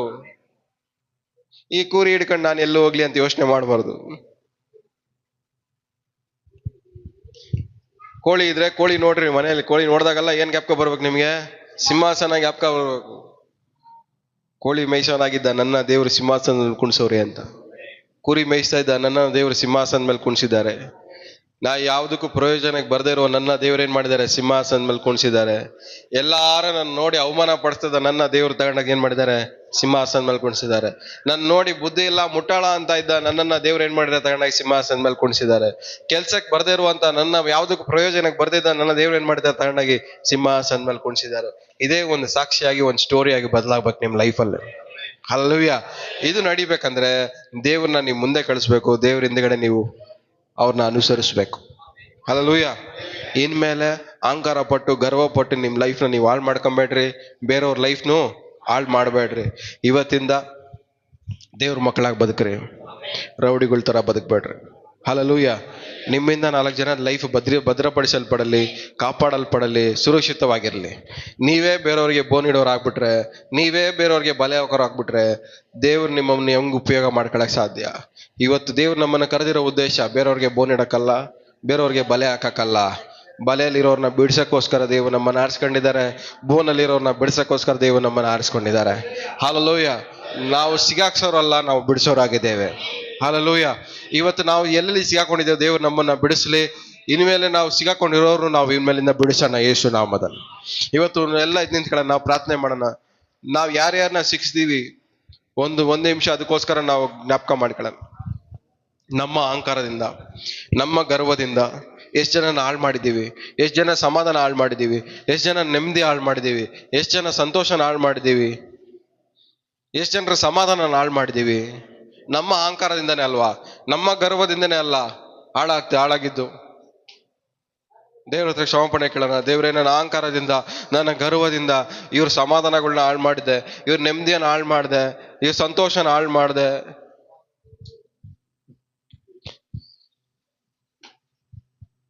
ನಾನು ಅವತ್ತು ಅಹಂಕಾರದಿಂದ ಮಾತಾಡಿದಕ್ಕೋಸ್ಕರನೇ ಅವ್ರು ಅವತ್ತು ಅಳ್ಕೊಂಡು ಹೋಗ್ಬೇಕಾಗಿ ಬಂತು, ಅವ್ರು ನೋವು ಪಟ್ಕೊಂಡು ಹೋಗ್ಬೇಕಾಗಿ ಬಂತು, ಅವ್ರು ಹಿಂಸೆ ಪಟ್ಟು ಹೋಗ್ಬೇಕಾಗಿ ಬಂತು.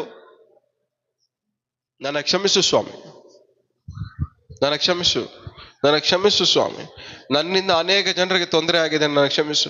ನನ್ನ ಅಹಂಕಾರದಿಂದ ಅನೇಕ ಜನರಿಗೆ ತೊಂದರೆ ಆಗಿದೆ, ನನ್ನ ಕ್ಷಮಿಸು. ನನ್ನ ಅಹಂಕಾರದಿಂದ ಅನೇಕ ಜನರಿಗೆ ತೊಂದರೆ ಆಗಿದೆ, ನನ್ನ ಕ್ಷಮಿಸು. ನಾನೇ ಕರೆಕ್ಟು, ನಾನೇ ರೈಟು, ನಾನೇ ಎಲ್ಲ ಅನ್ಕೊಂಡು ಹೋಗಿದ್ರಿಂದಾನೇ ಅನೇಕ ಜನರು ನನ್ನಿಂದ ತೊಂದರೆಗೊಳಗಾಗಿದ್ದಾರೆ, ನನ್ನ ಕ್ಷಮಿಸು.